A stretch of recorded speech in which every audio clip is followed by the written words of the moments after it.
At the start of our story, we see an old man coughing and saying, "I am an earthling from a civilized society. I came from a civilized society." Just then, a little girl enters his house with some food in her hand. Seeing the old man like that, she says, "Mr. So, are you okay? My mother sent this for you." Here, we learn that this old man's name is So. He thanks the little girl. Then, while placing the food on the ground, little girl replies, "Not a problem. Please get well soon and make some more soap." Saying that, she leaves the house and walks back toward her home in a snowstorm. This old CO is an earthling, an inhabitant of a civilized world. It's been 50 years since he fell into this cursed world. They were on their way to a workshop with Director Kim and other company employees when they were suddenly swept away in a landslide. When they came to their senses, they found themselves in a strange world. A fox as big as a house with 3 tails, a large red-scaled snake with 2 heads, and beings wielding swords flying through the sky. It was a world like the martial arts novels he occasionally read. Although it was a strange world, most of his colleagues probably did quite well, except for him. Among the 7 people who fell into the martial world that day, within just 3 days of their arrival, destinies began to unfold. The sage-like beings who descended from above were in awe of his co-workers' mythical talents and took each one of them into the sky. Only he and Director Kim remained in this world. To be honest, they had hopes that something special would happen to them too, but neither Director Kim nor he had any special abilities. Diamam found itself in his podum, and Diamam took to his people and led them to the spot of them. Without knowing much about this world, all they could do was manual labor. For 6 months, the two worked menial jobs in a busy marketplace, earning their meals. Until one day, Director Kim could take it no longer. He told CO that he couldn't live like this anymore and used all his money to buy a third-rate martial arts book sold on the streets. Everyone laughed at him, but within 3 months, he mastered it and became a full-fledged martial artist. He worked for the nation and learned more and more advanced martial arts. After he became a powerful warrior, Director Kim left for the Jianghu, leaving Seo behind. Seo just hoped that something special could happen to him as well, but until the end, nothing happened to him at all. After 50 years, he is now just an old man dying from a common cold. He coughs blood, repeating that he is from Earth. He has tried his hardest to live. He learned the language, learned to read and write, worked as a laborer to make a living, bought a small plot of land, and built his own house. He started making some decent money when he began making soap using lye. In this medieval time, soap was essentially a new concept. However, even that ended after some thieves stole the method of making his soap and started producing their own. These thugs booted So out of the market. Now he is waiting for his death. Having been rejected by this world, a frustrated So asks the world, "What do you want from me? Even though I tried my hardest, what must I do?" He starts crying, asking why he couldn't have been selected even if he was not special, and why he has to continue losing everything. Now CO no longer has the energy to keep his eyes open. As his eyes start to close, he hopes that if he just had a bit more power, maybe, just maybe, he might have had more opportunities. Lying on his bed, sick with a cold, CO's life ends. That was how he died, and how, with a bright light, he opened his eyes again. He slowly looked down at his body. It's not a hand full of wrinkles and lines. It is a young hand, full of vitality and life. He was wearing something clearly different from the clothes of this world, the blue shirt and sweatpants he had worn on Earth. He looked around, trying to grasp the situation. Then he saw Director Kim, Chief O, Section Chief Jun, Deputy Manager Kang, Deputy Manager O, and Manager Kim. So was shocked to see them. Now he finally realized he hadn't come to this world powerless. He had gained the power of regression. This was So's first regression. Director Kim, with half his hair shaved off, looked around and asked, "What's happening? We were just on our way to a workshop." He didn't know where they were, but CO knew. This was the first day they had just landed in this strange world. CO remembered how they ended up here. They were in an SUV going to the workshop when they got caught in a landslide, and then something flashed. It was a 50-year-old memory, so it was a bit hazy, and even CO couldn't remember clearly. While he was thinking this, suddenly someone called from behind, "Hey, Deputy Manager CO!" But CO was still lost in his thoughts, wondering, now that I have regressed, how should I live? Usually, in regression novels, people live well using their future knowledge. But all I know is making soap. Suddenly, the guy from behind grabbed CO's shoulder and shouted, "Manager, Seonyun!" CO snapped out of his daydream at the shout. He looked back and saw it was Section Chief Zeon. CO said, "Sorry," trying to explain that he was a bit startled. But suddenly, with a swish, Section Chief Zeon slapped CO across the face.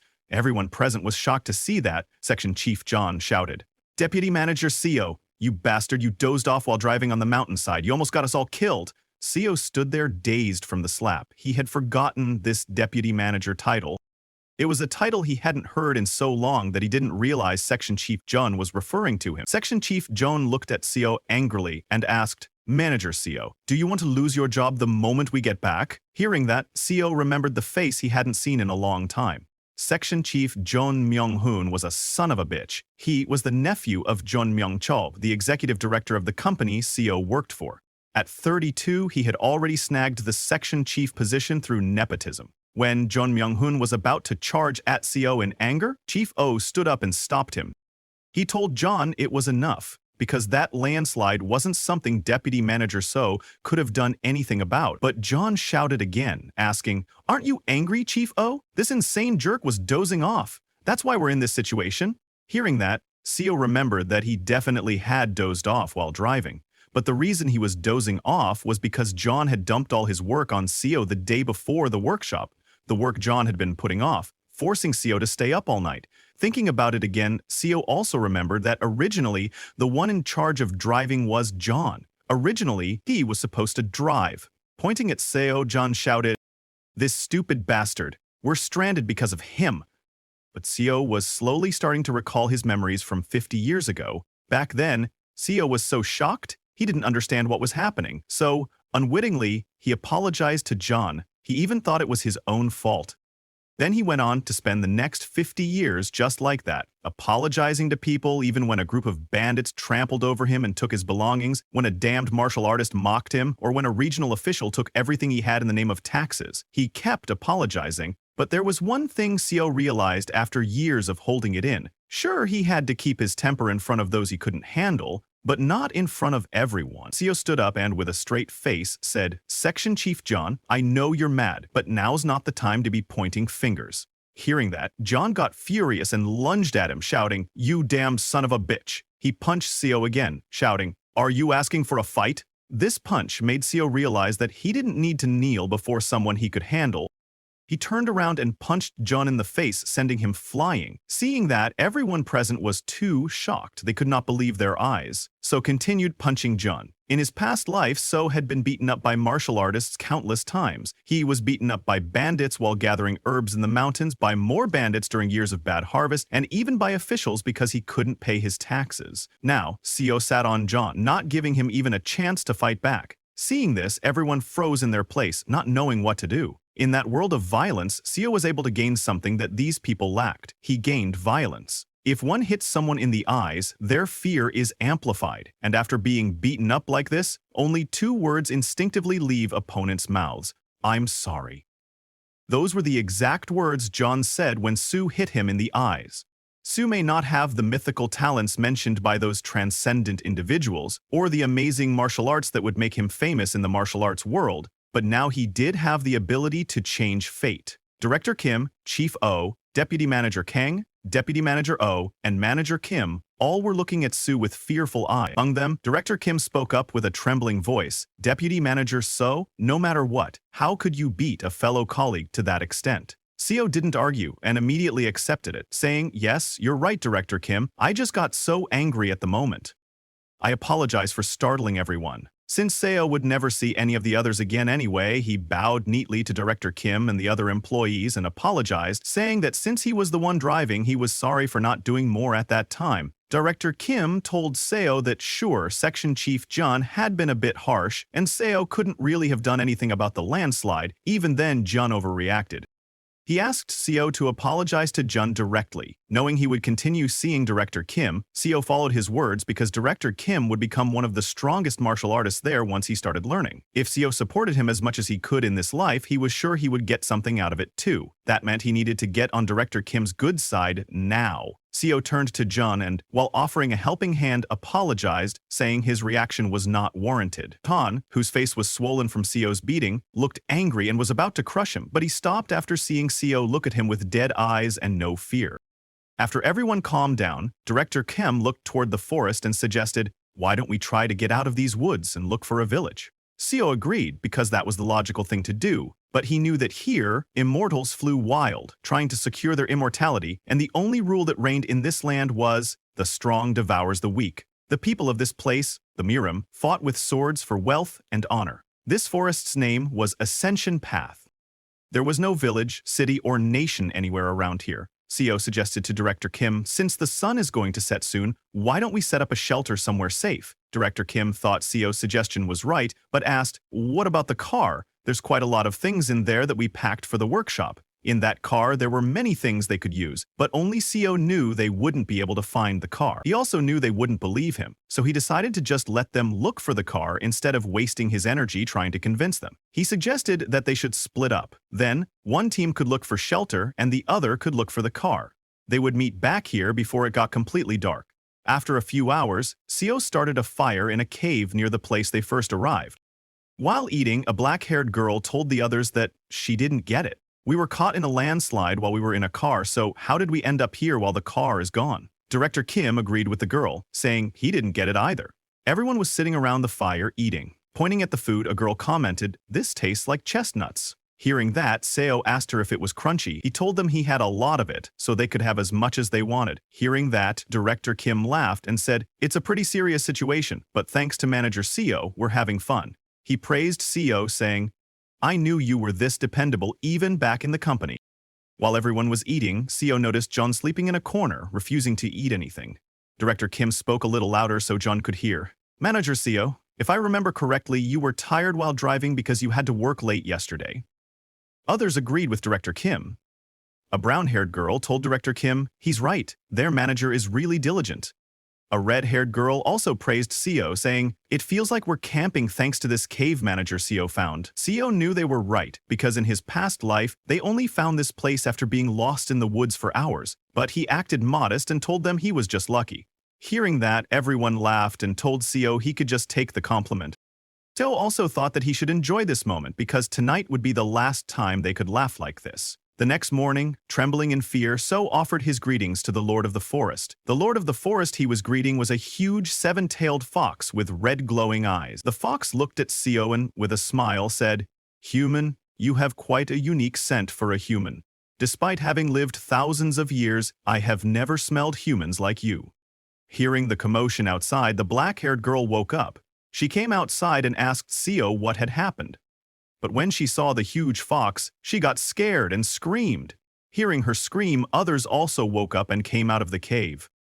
When they saw the huge fox, they too got scared and screamed. Hearing them, Seo looked back and shouted, telling them to show their manners to the Lord of the Forest and get on their knees. Hearing Seo, the seven-tailed fox said, "Every time I come across you humans, I am reminded how foolish and rude you all are." It told them that it would usually rip off all their limbs, but since one of them seemed to know how to treat him, he would forgive them. With that being said, they must pay the price for being in his territory. If one of them offers him an arm, he will let them stay here. Hearing the fox talk, everyone was already too scared, and after listening to its demands, they became even more terrified. Seo was also very scared because in his past life, everyone who saw this monster screamed in panic, and they all ended up dead, having angered the fox. But Seo was a little relieved to see that the fox appreciated his manners this time, and wasn't ripping off all their limbs like last time. Then, while licking its mouth, the seven-tailed fox asked who would give him their arm. Seo calculated that it was just one person's arm. That's all they needed to sacrifice. Even a lost arm would be healed by the cultivators, who would appear 2 days later. Plus, Seo had already prepared an herb that would reduce the pain.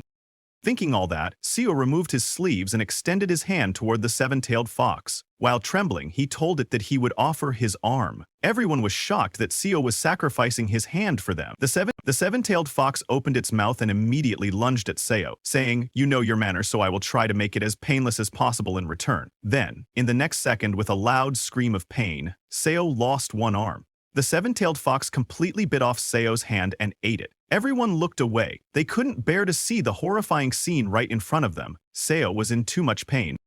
Tears streamed down his face as he extended his other arm to grab the herb. The pain was so intense that Seo didn't have time to think about anything else at the moment. He immediately ate the herb he had prepared for pain relief. After eating Seo's hand, the seven-tailed fox told Seo that it thought he might taste different, since he smelled different. But he tasted the same as the other humans. Actually, he tasted worse because of all the impurities in his veins. Hearing the fox, Seo began to come back to his senses. He was surprised to see that the herb actually helped a lot with the pain.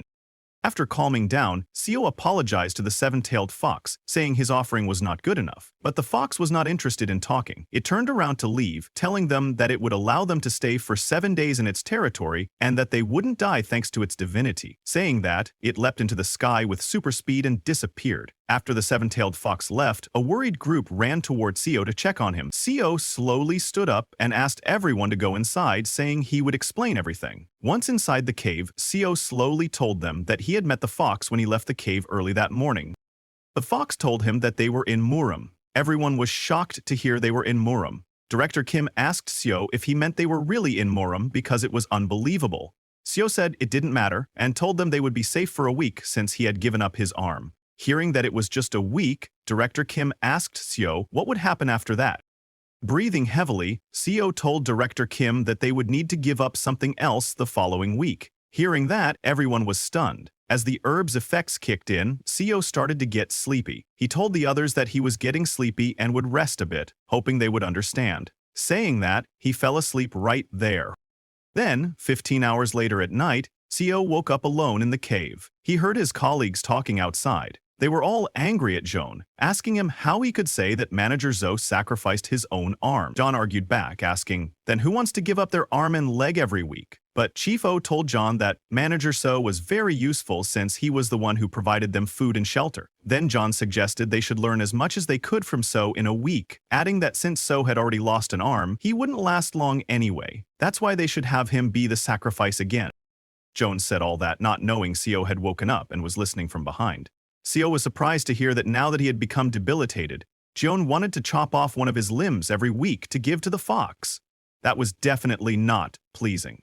Looking at Joan, Seo grabbed a rock from the ground. He looked at the rock and thought that with the violence he had learned from being beaten up for 50 years, he could easily kill a modern-day man like Jeon Myung-hoon with one arm. He looked at John again, who was still convincing others to force Seo to give up his other arm too. Angrily, Seo thought to himself whether he should kill Jun, but he didn't act recklessly. Instead, he threw the rock back and returned to the cave. He understood that fear had surely paralyzed their minds, and if he acted too cruelly now, it would cause issues with his relationship with Director Kim. Suddenly, Chief O shouted at Jun to shut up if he didn't want his ankles broken again. Hearing that, Seo laughed. He was right to think that they were good people. It was just a confusing situation for everyone. The next day, as the sun rose, everyone gathered in front of the cave. This time, a two-headed snake appeared before them. But, unlike the fox who had eaten Seo's arm, the two-headed snake only requested a small amount of blood. It was the very same snake that had sucked out Chief O's blood, who had lost his limbs in his last life. Hearing that it was just a small amount, nervous Chief O put his own arm forward this time, but after drinking Chief O's blood, the snake vomited, saying, "This is disgusting. This is the worst human blood I have ever had." Hearing that, Chief O got furious, but Seo knew it was the blood of a 21st century worker drenched in nicotine and cholesterol. No wonder it tasted gross. So then turned around and asked John Myung-hoon to come with him to pick some herbs. Hearing that, John was shocked and asked So if he had just called him by his full name. But So didn't reply. Instead, he asked if John was hungry. John said he was. Seo walked toward Jun and said, "I will tell you about the fruits and edible herbs, so follow me." Seo got closer and whispered to Jun that he planned to give his arm to the fox next week as well, and if he died, someone needed to know how to survive in this forest. Hearing that, Jun got very scared. Realizing that So had heard everything last night, he had no choice but to thank So and agree to go with him. Hearing his thanks, So laughed inside, because only he knew the fox wouldn't be coming back, and Jun would never make use of this knowledge. As both of them arrived at a place full of fruit trees, Seo shouted, "Jeon Myung-hoon, how many times do I need to tell you that that's the wrong fruit?" "Concentrate," Seo said sorry while picking a red fruit. Seeing that, Seo told him that fruit would get him killed. This continued for hours as Seo gave orders to Jung, and Jung had to follow them. Jun started to get exhausted and asked Seo to hold on, saying he needed a break. He had been digging non-stop to get these herbs. Seeing his condition, Seo laughed inside because this was how Jun used to punish him when he first entered the company. Seo told Jun that they needed to finish before dusk, so they should hurry up. Slowly, time passed, and both continued doing their part.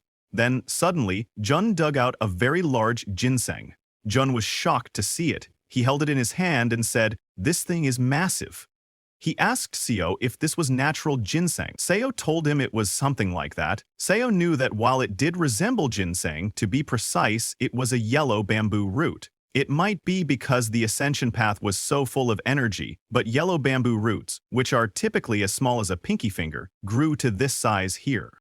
Seo knew it wouldn't be of much use to cultivators, but it was an extremely precious medicine for martial artists used to increase ki, and it should help Director Kim. While talking, they found two more right there. Amazed, John asked Seo if it was okay to dig up this much wild ginseng. Seo, of course, said yes and told him to take off his shirt and place them in it. Seo looked at the setting sun and a crack in space. Seeing that, Seo realized it was almost time for those cultivators to come.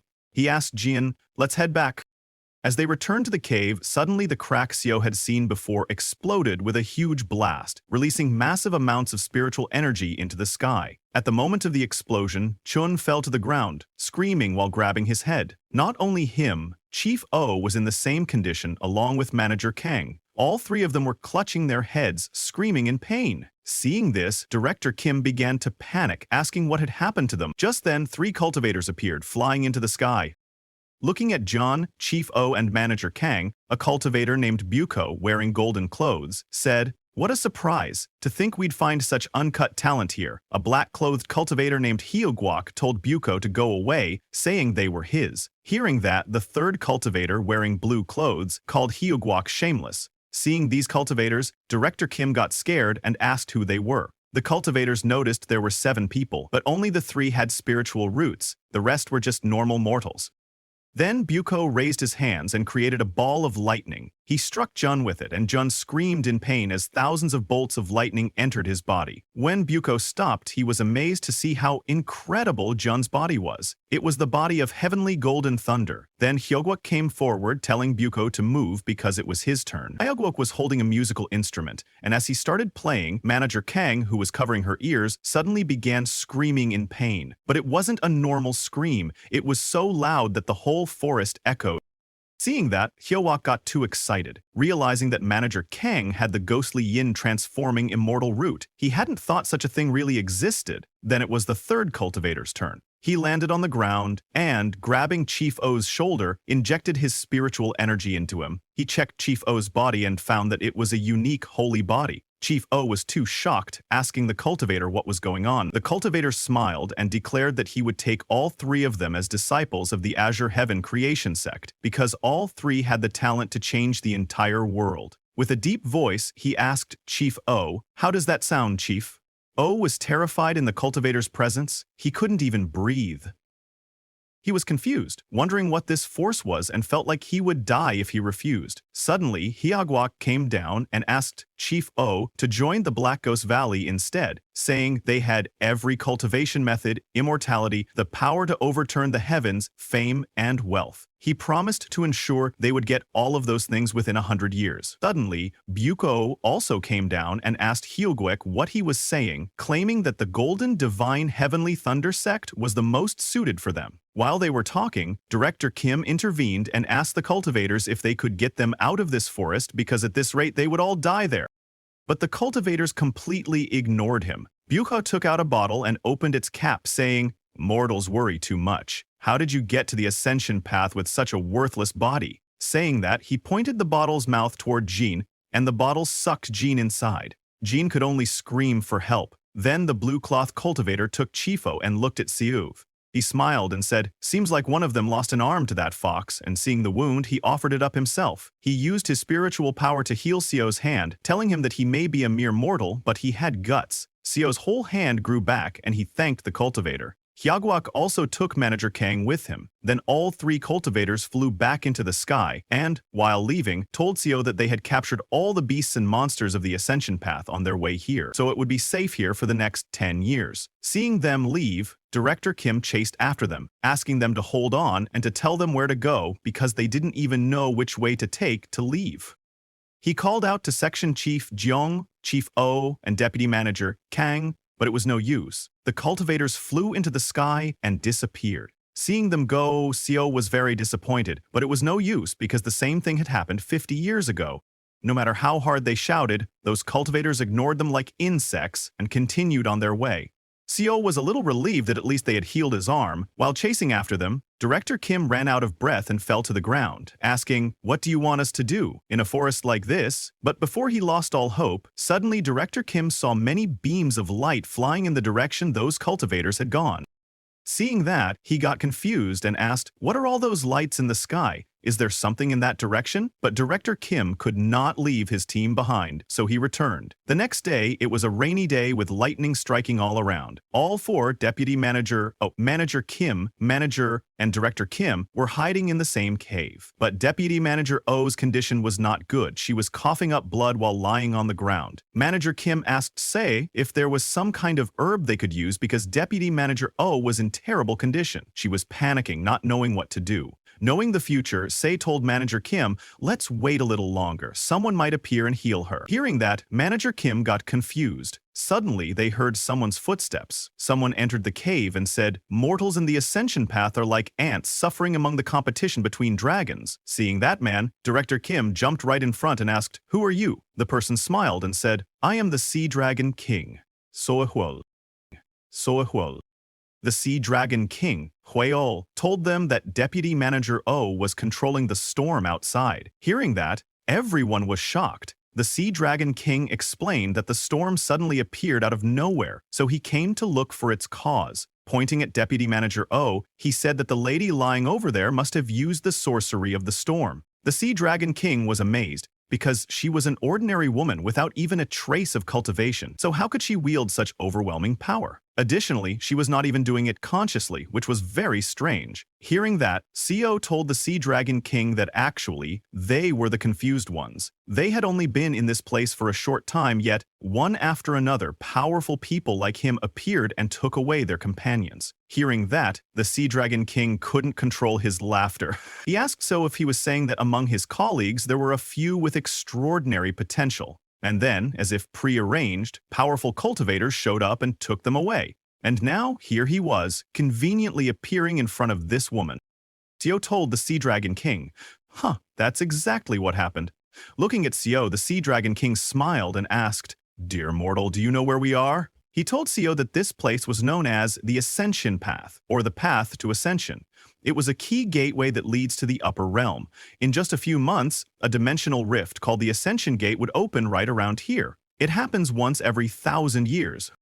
Countless high-level cultivators and spiritual beings would have already begun gathering around the path to ascension to ascend to the upper realm. So, isn't it quite likely that cultivators like him would appear near them? Hearing that, Seo finally understood everything. Then Director Kim told the Sea Dragon King that those cultivators said they were taking his colleagues to join their sects, and if they were ascending to the upper realm, how could his colleagues join them? Hearing that, the Sea Dragon King told them it might be hard for mortals like them to understand. He took out a bottle similar to those the cultivators had and explained that there was a technique among cultivators used to shrink large objects and store them inside magical tools like this. Those cultivators would have likely stored their sects inside items like these. Their goal was to ascend to the upper realm, along with their entire sect, when the Ascension Gate opened.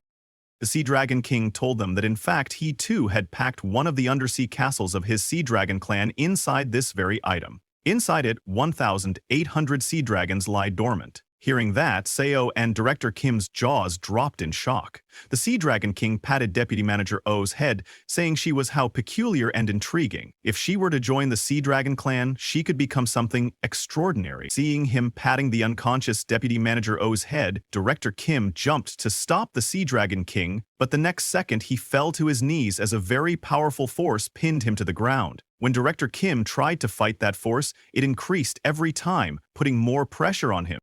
The one putting that pressure was the Sea Dragon King. He lifted Deputy Manager O in his hand and told Director Kim that he would give Deputy Manager O his blood and accept her as his kin, and that would be best for all of them. He also gave one more piece of advice. Looking at Director Kim with his green glowing eyes, he warned him not to casually ask high-level cultivators questions. Just as he said that, the pressure on Director Kim and O increased, and both of their eyeballs popped out. While holding Deputy Manager O in his hands, the Sea Dragon King walked away from there, telling them that he answered because he was generous, but most cultivators would have killed them for the mere act of asking a question. Saying that, he walked out of the cave into the thunderstorm, transformed into his real dragon form, and flew back into the sky.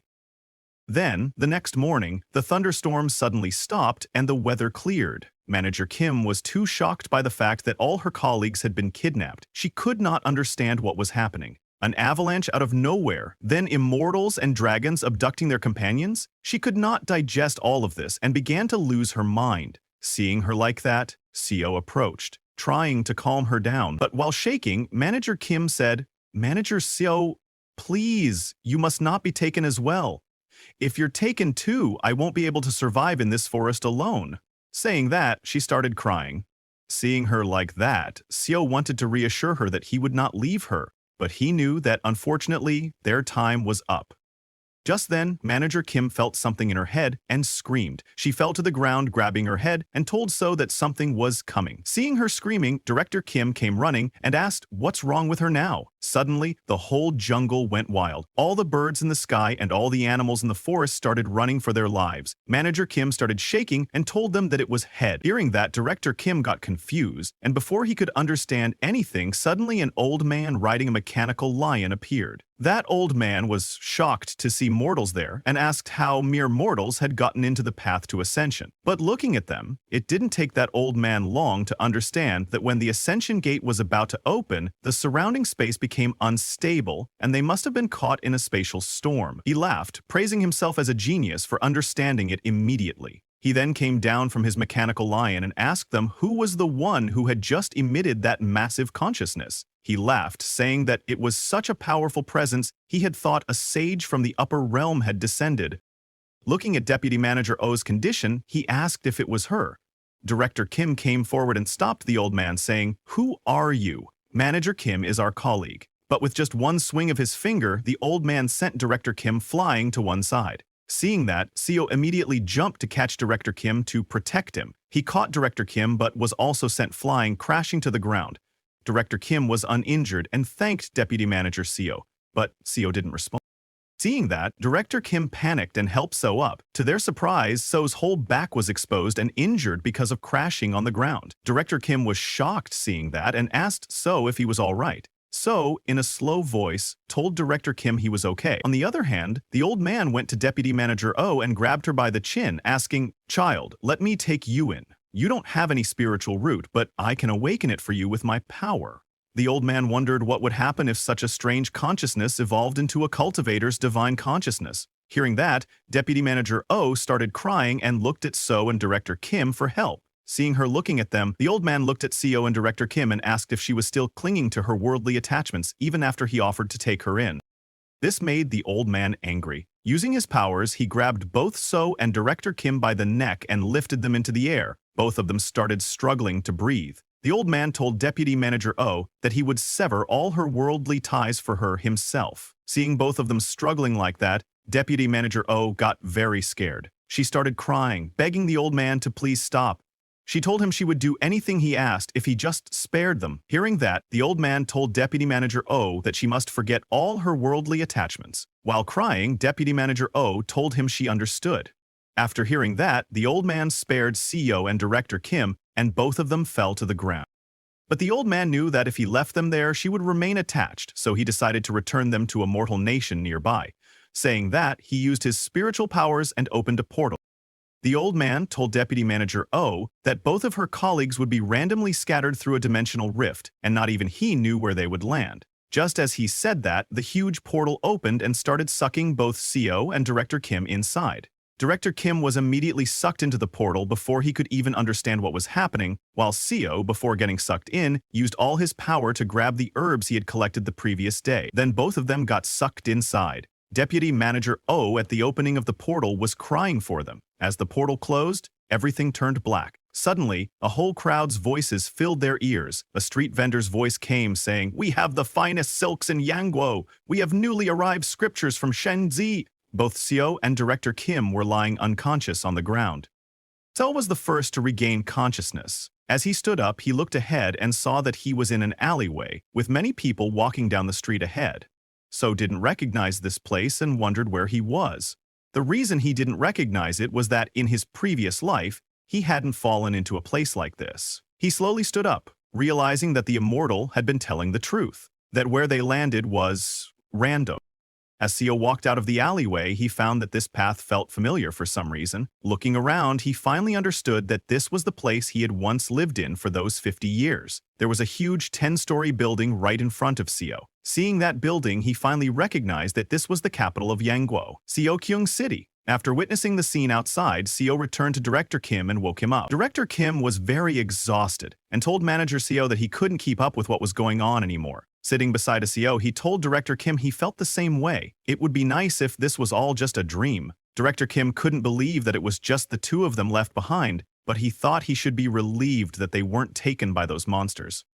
Seo just looked at the confused Director Kim and didn't say anything because even he didn't know about this. He may have regressed, but in his past life, he was nothing but a powerless herb gatherer. Seo then told Director Kim that they couldn't stay in this alleyway forever, so why didn't they get out of here? Director Kim said, "All right," and both of them left the alleyway. But as they came out, all the people of that place started staring at them while talking in some unknown language. Hearing those people, Director Kim got very confused. He asked Seo, "What are they saying? It sounds like Chinese. Why are the people whispering while looking at us?"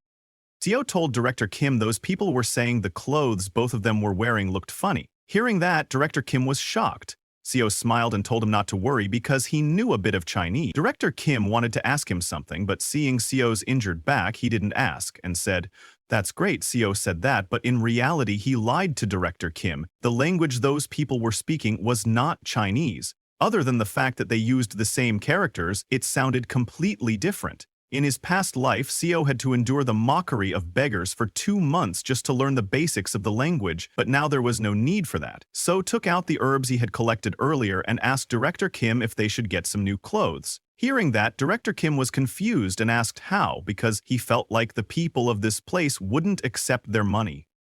Seo didn't explain to Director Kim and just took him to the city's medicine hall. The owner of the medicine hall was shocked to see the ginseng and asked Seo if he was really letting them buy such precious herbs.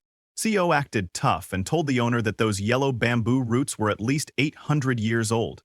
The owner said, "Of course," and told him that the roots should be worth about 15 silver ingots. Hearing 15 silver ingots, even Seo got nervous because he had never had that much money in his past life. But he didn't lose his composure and asked the shop owner to hurry up and take the money. The shop owner said yes and immediately gave Seo the money. After leaving, Seo and Director Kim first bought some clothes and then bought a house in the city.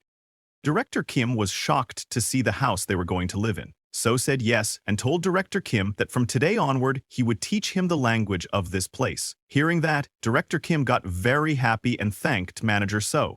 Seo made it seem like there was no problem, but after bribing some guys for identity plaques and buying the land and house, they only had 1 silver ingot left. He guessed it was because they were in the capital, and that's why everything was so expensive there. While Seo was looking at the money, Director Kim noticed Seo's back. Even after wearing new clothes, because of the injuries on his back, his new clothes had turned red.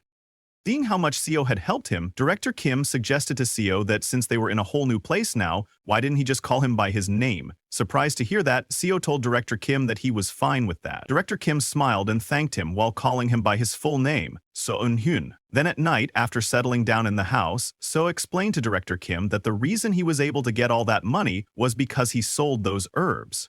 Pointing at the 2 remaining ginseng roots right in front of him, Seo told Director Kim that they wouldn't have a source of income if they ran out of herbs, so they needed to figure out a way to bring in money. Hearing that, Director Kim looked at the ginseng and wondered how. Suddenly, he got an idea and suggested to Seo that they use the silver they would get from selling the rest of the herbs to start a business. It was a good plan.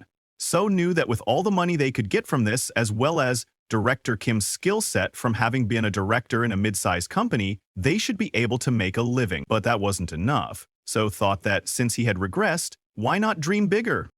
He knew that Director Kim was a martial genius who, after reading some third-rate martial arts books sold on the streets, became a martial master in just a few months. Once he learned more advanced techniques, he became one of the most powerful martial artists in the Jianghu. But what if he were to learn advanced martial arts from the start? Seo might be able to bring forward the birth of the greatest swordsman in the Jianghu by at least 30 years. Thinking all that, Seo smiled and decided he was going to benefit as much as he could while working for him. He told Director Kim that this was Mudim, a world of martial arts. This attracted Director Kim's attention. Seo told Director Kim that who knows when the gangs of the Jianghu might come for them if they set up a business, so shouldn't they at least learn a bit of self-defense? Director Kim's face lit up hearing the words martial arts, but he knew they didn't teach people outside the sects their martial arts. So he asked Seo how they would learn. Seeing his excitement, Seo smiled because, as a well-known Muram novel nerd, he knew Director Kim would be interested. He explained to Director Kim that in this city there are 7 famous sects. Among them the demon-slaying sect, self-binding temple, suppressing birdhouse, and the 7 mysteries sect are on the orthodox side of the Jianghu, whereas the Wolfang Gang, the Dark Knight Association, and the dragon-fighting stronghold are considered unorthodox. The people call them the 4 stars and the 3 demons. The demon-slaying sect mainly learns sword and blade techniques. The self-binding temple is a Buddhist sect, while the suppressing birdhouse is like the House sect. They focus on intelligence. The 7 mysteries sect has a very long history and teaches all kinds of martial arts. On the other hand, there isn't much information known about the 3 demons. It is said they are proficient in stealth techniques and sorcery and do a lot of illegal things. After explaining everything, So asked Director Kim which sect he liked best. Without a second thought, Director Kim chose the demon-slaying sect, adding that a martial artist should wield a sword and a man should learn blade techniques. Hearing his choice, Seo thought this was fitting for the man who was called the best swordsman in his past life, but Director Kim was confused and asked Seo how he knew all this. Seo laughed and told Director Kim that he had been eavesdropping on some martial artists talking earlier. Then, 3 months later, Seo and Director Kim went to the demon-slaying sect, but the guards stopped them, asking what brought them there. Seo introduced Director Kim as his older brother and told the guards that they had heard about how famous the demon-slaying sect was and came wishing to learn martial arts.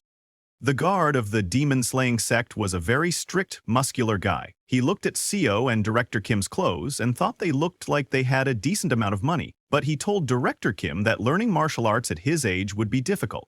Seo laughed and offered a silver coin to the guard, asking if he wouldn't at least let them talk to someone of higher status, adding that even just simple self-defense training would do. Like that, while bribing the guard, Seo and Director Kim entered the demon-slaying sect. There, they met an elder of the sect. The elder asked if they wanted to learn martial arts for self-defense. Seo said they wanted to learn the best there was, offering a box full of silver nuggets. Seeing all those silver nuggets, the elder agreed, saying he supposed Seo could join as an external disciple. But after getting the silver nuggets, he added that they didn't give special treatment to those who joined with donations and, in addition, they would only accept one of them. Hearing that, Seo was shocked because all that money was worth only 1 yellow bamboo root and that was all they were willing to do for them. They're shocked, Director Kim tried to ask the elder if they were ripping them off, but before he could say anything more, Seo accepted the elder's conditions and thanked him, adding that his brother would be the one learning. Hearing that, Director Kim was very shocked. Then, while leaving, the elder asked Director Kim to come outside later, to where all the external disciples gathered. As he left, Director Kim asked Seo what was the use if only he would learn martial arts. He said he would have chosen a different group had he known they'd be so expensive. Seo turned around with a smile and told Director Kim not to sweat it, saying it's not like he had ever been good at sports anyway. He told Director Kim that he would just set up a business with the remaining money and support him, so he should just focus on learning martial arts. Director Kim was shocked to hear that. He couldn't believe how much Seo was sacrificing for him. He told So he would try his best, but Director Kim was still hesitant because he was old and didn't know if he would really be able to do much. So told him to believe in himself, that he could do it. Director Kim thanked So and left to train with the outer disciples. Then, 7 months later, at a competition held within the sect, all the elders of the demon-slaying sect were shocked and angry seeing the scene in front of them. The elders of the sect believed that the sect would end when knowledge had evolved in a way that made them impervious to it. Thereby, the sect ascended in stature, in their seemingly infinite wisdom. In just 7 months, Director Kim had defeated all their disciples. The elders were very angry, asking how some outsider from nowhere defeated all their beloved disciples in just 7 months. The demon-slaying sect was in an uproar. To master a martial art means to understand the true meaning that the martial art holds and to physically attune to it. A third-rate warrior who understands the meaning of a martial art can become second-rate if they merge it into their own understanding. To advance from there, one needs more than double the amount of understanding compared to before, along with equally more time and effort. But sometimes, people with enough talent seem to laugh at typical levels of understanding and speed through many stages at once. The demon-slaying sect is full of such talented martial artists, the great sect of Seokyeong City. However, an outsider has come to defeat the direct disciples of that great sect. Within 7 months, Director Kim became a first-rate warrior who had completely mastered the absolute dragon saber technique of the demon-slaying sect. The Grand Elder of the demon-slaying sect was furious seeing Director Kim because he knew it was impossible to reach first-rate with just half a year of learning martial arts. The level of first-rate is a stage only attainable with the collaborative efforts of many skilled martial artists. On top of that, Director Kim was an outsider learning in their sect. To others it would seem that their tradition had knelt to that one man. The Grand Elder immediately ordered the sect guards to capture Director Kim. Like that, Director Kim was captured and put in a house guarded by hundreds of guards. But now, even CO was captured. He knew that because an outsider had gained skills befitting an elder of a sect within 7 months, the sect was in chaos. In such a ridiculous situation, Director Kim was imprisoned in his quarters, suspected of being a spy of another sect. However, CO didn't know why he was also considered a suspect when he didn't know martial arts. CO asked Director Kim, who was practicing his sword techniques, if he wasn't worried. Director Kim laughed and asked CO what he should worry about. CO told him it was about them suspecting him as a spy. In martial arts novels, they typically destroy one's chi core or even cut off their chi flow. Director Kim admitted that it was true, but told CO that for some reason he thought he was approaching the next wall, and if he crossed it, he believed he could advance to the next stage. CO was shocked hearing that and asked what kind of monster Director Kim was. It hadn't even been long since he had become a first-rate martial artist, and now he was already nearing the next stage. CO knew that martial peak awaited after first-rate. That level was where most sect leaders of great sects or elders were at. In Yangguo, they were known as absolute masters, and there were only about 1,000 of them in the whole nation. The martial arts world never mentions the stage after that, so martial peak is essentially the last stage one can attain by learning martial arts. CO realized that his assumptions were wrong. At this rate, the birth of the greatest swordsman in the world would be sped up by 40 years, not 30.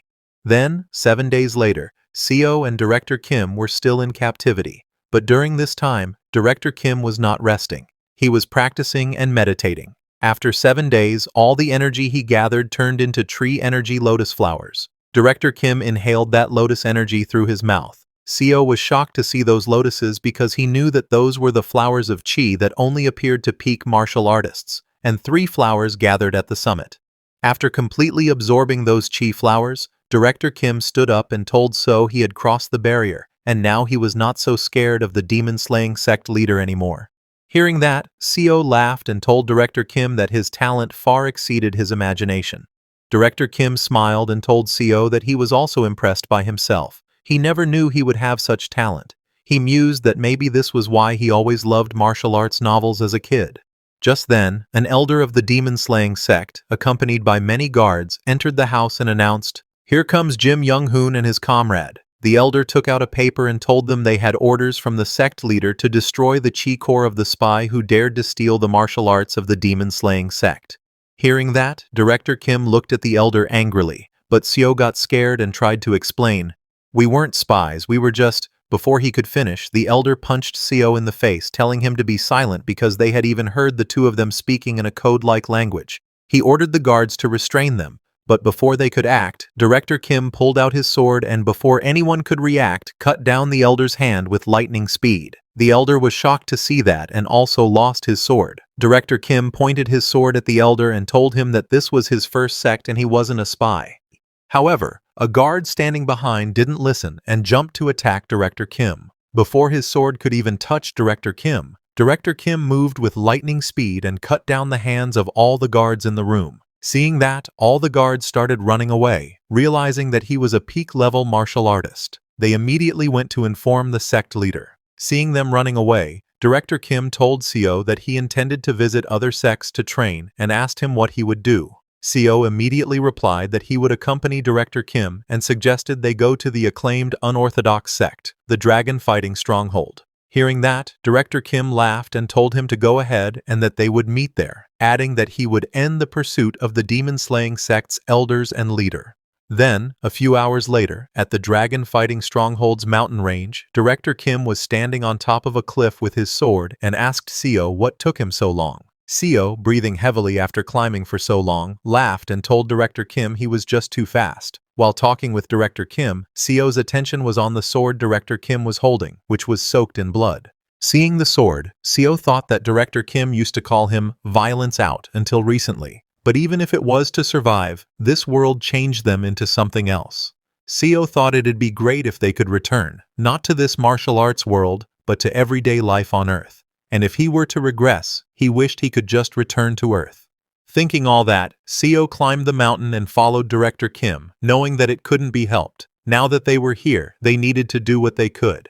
After being betrayed by the demon-slaying sect, Director Kim took over the dragon-fighting stronghold. 2 years later, he toured each region of Yangguo to defeat various sects, and in the 3rd year, he finally managed to destroy the emblems of every sect. Director Kim was known as the greatest martial artist under the heavens, and he used that fame to unite the sects, forming the Martial Alliance. Then, 7 years later, Director Kim and Seo were as close as brothers, ignoring the age gap.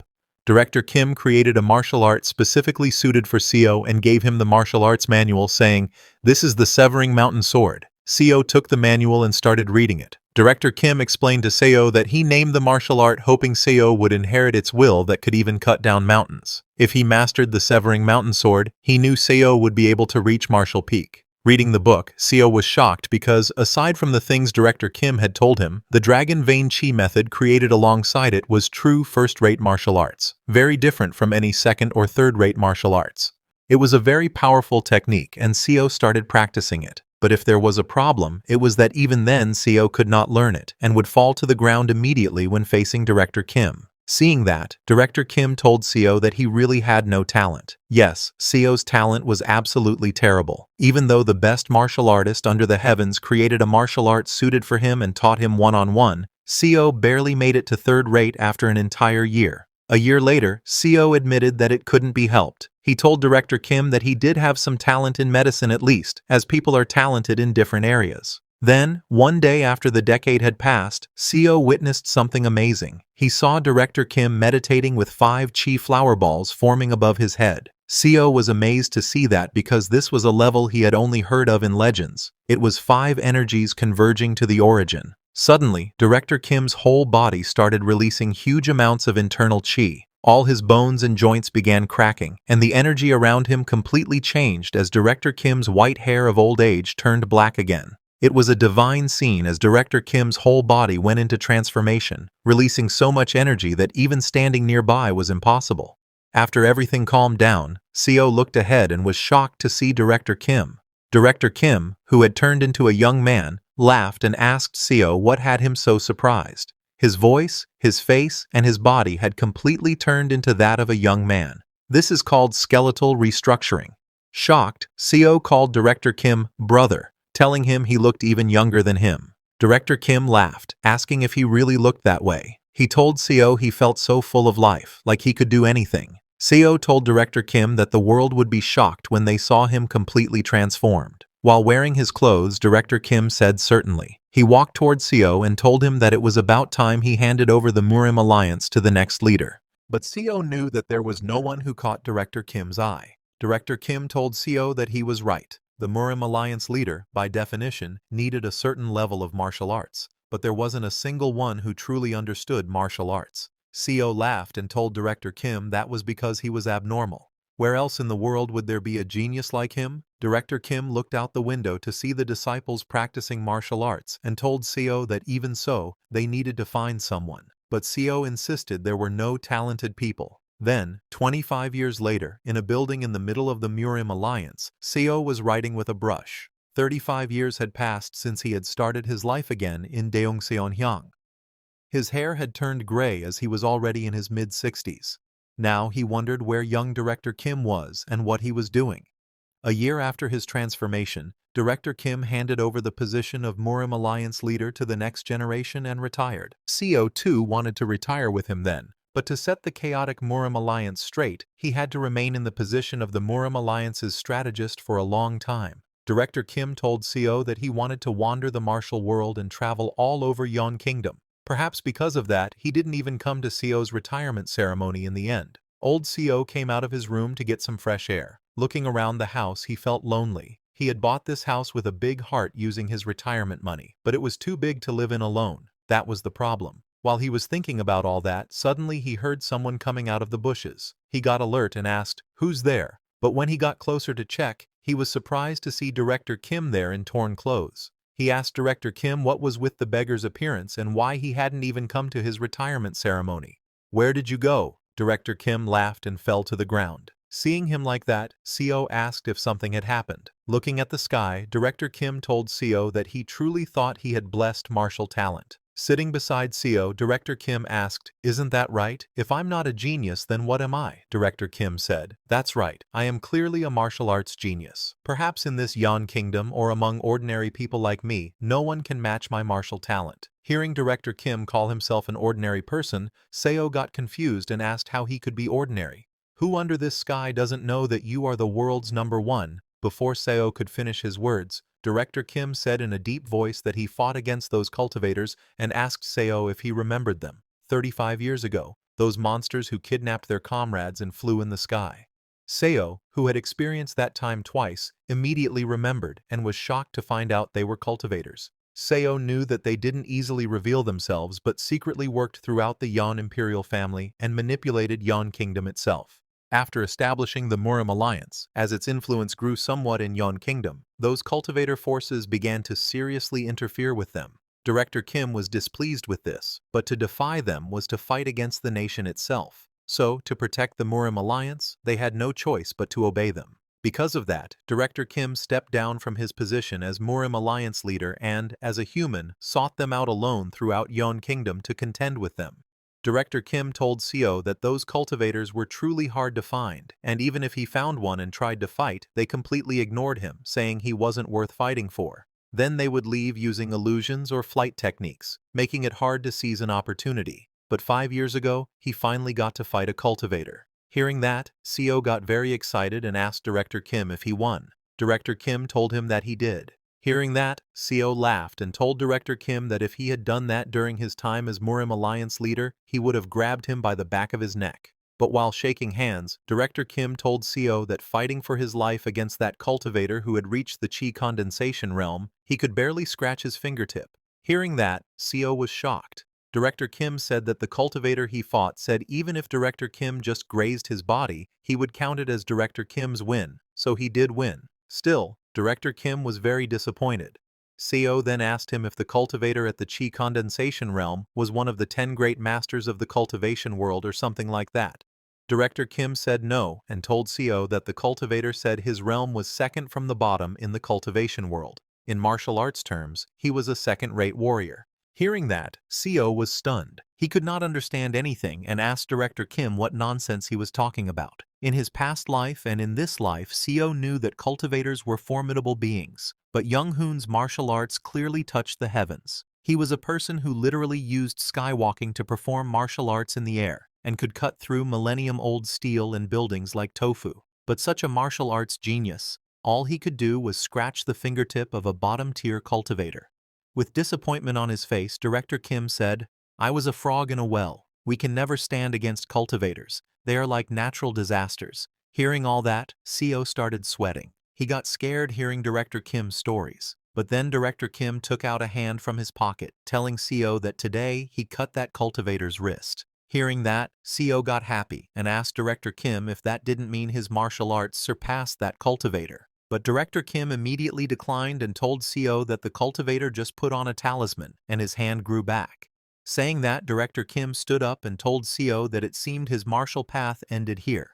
Surprised, Seo asked him what he meant by that. Director Kim told Seo that he came to say goodbye today. He laughed and said, "That person said he highly regarded my will and would take me into his cultivation sect, and I'll probably start as the youngest." Hearing that, Seo asked Director Kim if becoming a cultivator meant becoming an immortal, and didn't they say it was impossible for a body without spiritual roots? Director Kim told him that for a regular mortal, the stage of 5 energies converging to the origin is equivalent to the 5-element spiritual root that cultivators are naturally born with. He told Seo that to gain the trait that cultivators are born with, mortals like them must use their entire lives to even manifest that basic quality. Saying that, Director Kim swung his sword and cut open the space itself, creating a door in mid-air. While entering that door, Director Kim told Seo that he would now go and must aim for a higher stage. But before leaving, he handed Seo a book, saying, "This book is my last gift to you." He told Seo to stay safe and left before Seo could say anything. Seo checked the book, which was named Record of Transcending Cultivation and Exhausting Martial Arts. It was a record of attempting to use martial arts to surpass cultivation. He was very worried and looked into the air, asking Director Kim where he was going without him, but there was no reply. And so time passed. Now it had been 50 years since Seo came to this world, and here he lay dying of a common cold, just like in his previous life. This was fate. No matter how hard a human tries, they cannot escape fate. In the end, all that changed was his house and bed. He ultimately died on the same day. He lived his life to its limits because he didn't want to experience the same regret from his past life. He was so busy he hadn't even thought of marriage. And thanks to that, he was able to unite the Yangguo martial sects and experience plenty of the fame and wealth the mortal world could offer. But he could not understand the sense of emptiness in his heart. He wondered if they had struggled harder. Could Director Kim and he have reached the sky? Seo's body quaked in this sense of powerlessness. It was too regrettable, and that marked the end of Seo's second regression. After dying for the second time, Seo's eyes, which had gone blurry just a few seconds ago, opened again. He looked around and saw that he was in the same forest on the ascension path. Looking down, he noticed that his body was brimming with energy. Seeing that, he realized that regression wasn't just a one-time thing. As he was lost in his thoughts, suddenly Section Chief John charged at Seo in anger, shouting, "Deputy Manager Seo, you bastard!" But as John swung his hand to slap Seo, Seo reacted instantly and dodged the attack. John continued trying to punch him, but Seo effortlessly dodged every strike. He wasn't even paying attention to John. He was lost in thought, wondering, why did I regress? He knew that a new body full of energy and a fresh opportunity was undoubtedly a good thing. But what about everything he had built over the past 50 years? On the other hand, John began to get exhausted. Still swinging his fists to attack, he screamed at Seo, saying that he had almost gotten them all killed, and now he had the nerve to dodge. But Seo didn't respond to his words. He kept thinking, is this really a good thing? He knew the truth. It wasn't. This was a curse that denied him the meaning of life. Sure, a couple of regressions might feel like a blessed opportunity, but if this were to go on forever, Seo would be trapped in fate's wheel, forced to wallow in the suffering of life until the end of time. Moreover, he couldn't meet the people he knew in his previous life again. The people in front of him now were simply beings who shared the appearance of those he once cared for. Director Kim, whom he had thought of as an older brother, no longer existed in this world. Watching John trying to fight and becoming completely exhausted, Director Kim finally intervened, telling Section Chief John, "That's enough." Seo then told John to calm down, asking, "What help will being angry bring here?" Hearing that, John became even angrier, calling Seo shameless. But before he could say more, Seo spoke again. "In the first place, John, you were on driving duty today. I warned you before you forced me to drive that I hadn't slept last night, because of the work you offloaded on me." Seo turned to leave and asked John, how would I have even dodged an incoming avalanche on a narrow road? He advised John to stop pointing fingers and think instead about what they needed to do next. John was speechless. He was used to Seo always accepting blame and apologizing. Seo then turned to Director Kim and mistakenly called him by his name, just like he had in his previous life. But he immediately corrected himself. He told Director Kim that he would search for a place where they could stay before the sun set, and asked everyone else to look for the car or any possible way out of the forest. He added, "When the sun sets, I'll light a fire, so come over to it." Seo wasn't trying to please anyone anymore. He wasn't building relationships, because deep down he knew, what's the point of making bonds with people who would disappear again? In the end, he would always be alone. As the sun set, Seo lit the fire.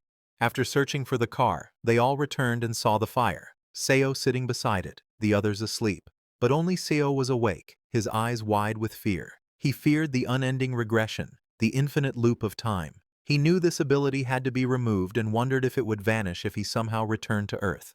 But seeing how he always regressed back to this moment on the ascension path, he didn't know how to go home. He remembered what the old cultivator had said. When the ascension gate opens, nearby spaces destabilize. Ordinary humans could have been caught in spatial storms. Realizing that the ascension gate exists, Seo thought that it must be related to why they fell into this world. And maybe, just maybe, they could return to their original world using it. He decided that first, he must grow stronger. As an ordinary mortal, he couldn't accomplish anything. He needed to become a cultivator like Director Kim and start cultivating. Once he gained a longer lifespan through cultivation, he would be able to research the Ascension Gate properly. Seo came out of the cave at night, and while looking at the sky, he decided that he would become a cultivator and go to the Ascension Gate. The next day, as the sun rose, Seo left the cave and ventured into the forest. He went to the same place where he had previously found those 1,000-year-old ginsengs. He dug out as many as he could and began eating them immediately without stopping. By eating them, Seo could feel strong chi quakes within his core. In his previous life, he hadn't known any heart methods, so eating these yellow bamboo roots would have done nothing.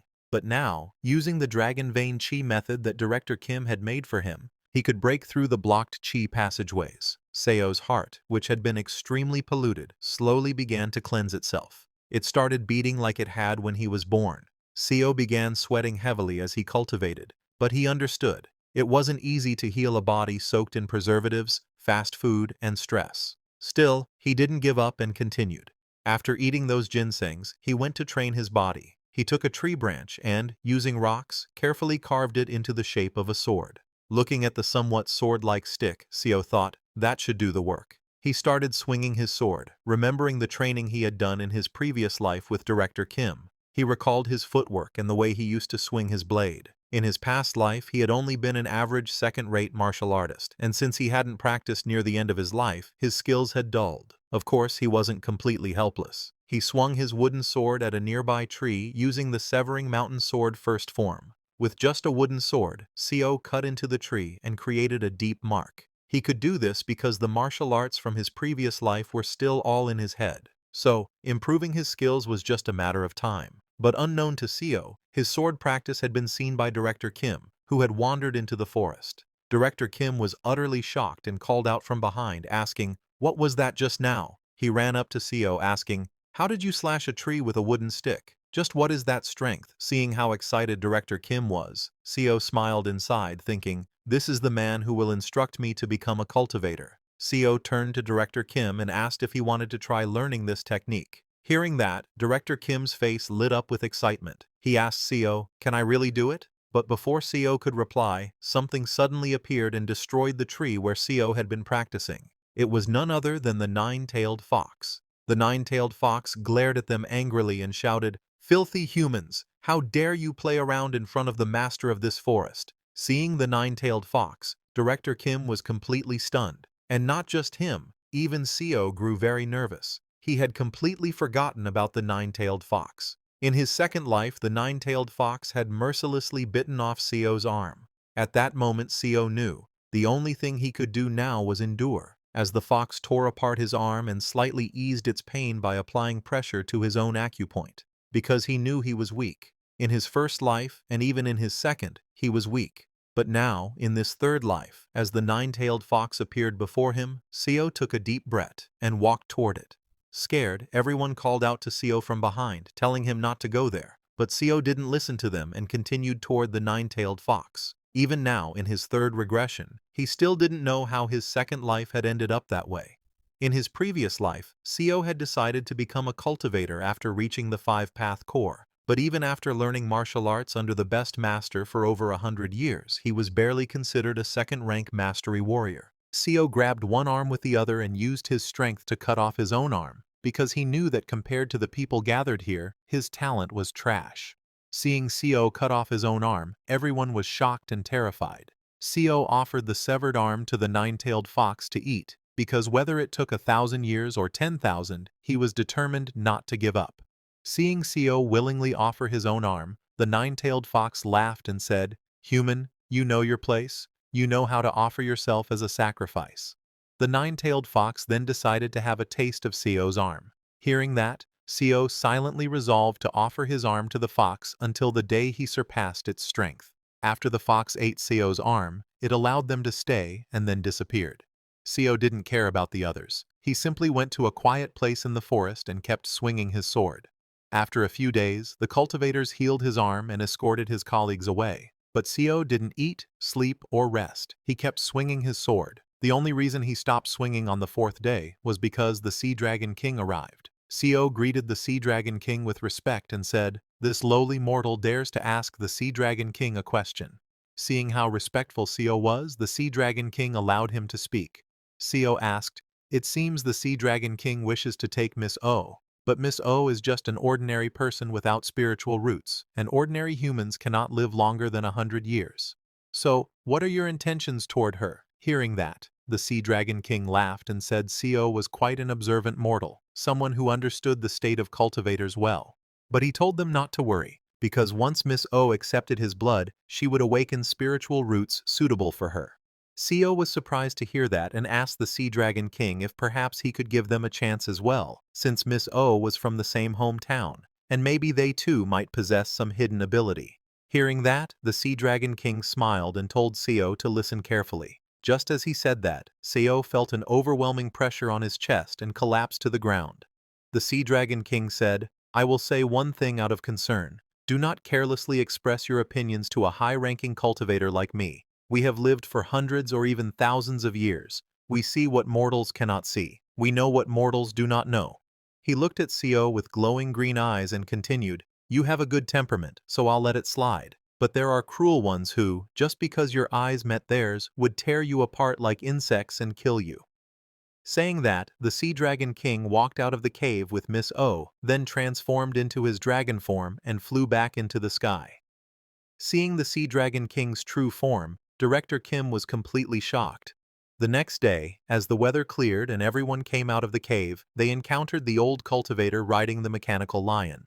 As the old cultivator appeared, Co stepped forward, greeted him, and asked, "Our colleague Miss Kim is just an ordinary person without spiritual roots. So how could she possibly become your disciple?" Hearing that, the old cultivator laughed and took out an elixir, telling Co that it was a very precious elixir capable of opening spiritual channels. If one took it, even an ordinary person might gain the chance to become immortal. Co was shocked to hear that there was another way to become a cultivator. The old cultivator explained that it was possible for mortals to reach the realm of the five-path core by pushing their martial arts to the extreme, but that path took too long and the results were unsatisfactory, so this method was the best. After telling them everything, the old cultivator opened a portal to the mortal world and sent them into it, saying both of them were useless to him now, so they should get lost. Both Co and Director Kim fell into the teleportation portal, and Miss Kim could only watch them disappear, screaming.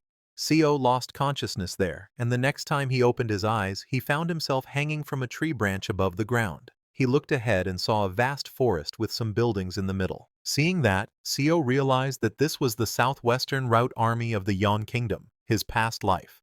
Just like in the second regression, he had wandered all over the Yon Kingdom with Director Kim. Having traveled the Yon Kingdom for over 100 years, there were almost no places he didn't know now. Co climbed down from the tree and woke up Director Kim. After waking him up, both of them headed toward a nearby castle. Seo explained the situation to Director Kim, who seemed flustered, but likely because so much had happened already, he accepted most of it. A few days later, they arrived at the nearest Tiger Wall Castle. There, they sold herbal medicine from the Immortal Ascending Village and bought a house.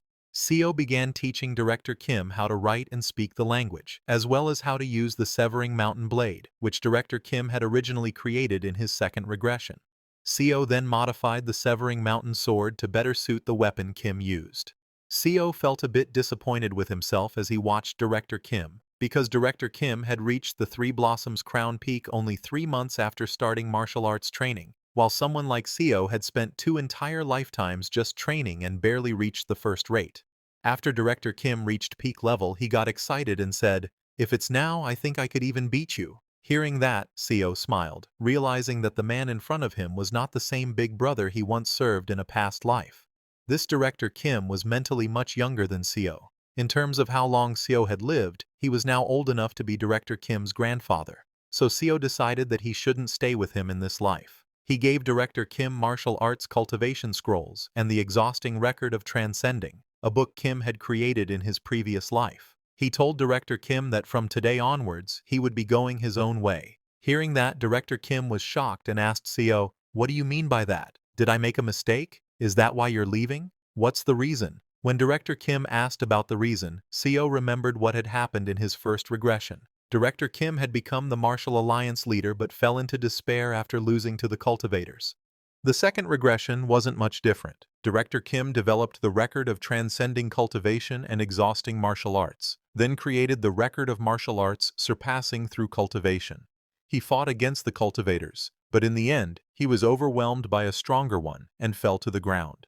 After that, Director Kim disappeared, saying he would become a cultivator, abandoning the path of martial arts. And Seo thought, maybe this life would end up the same. This time, he no longer wanted to see his brother Kim fall into that same despair again. So Seo made an excuse, telling Director Kim that he wanted to travel alone and improve his skills. Hearing that, Director Kim asked Seo if he couldn't do that with him, questioning how he was supposed to live without Seo. Seo told Director Kim that with his martial arts skills at the current level, he should be able to live well. Seo reminded him that he had already taught him how to speak, write, and even martial arts. Now that Director Kim was a top expert, there was nothing more to worry about.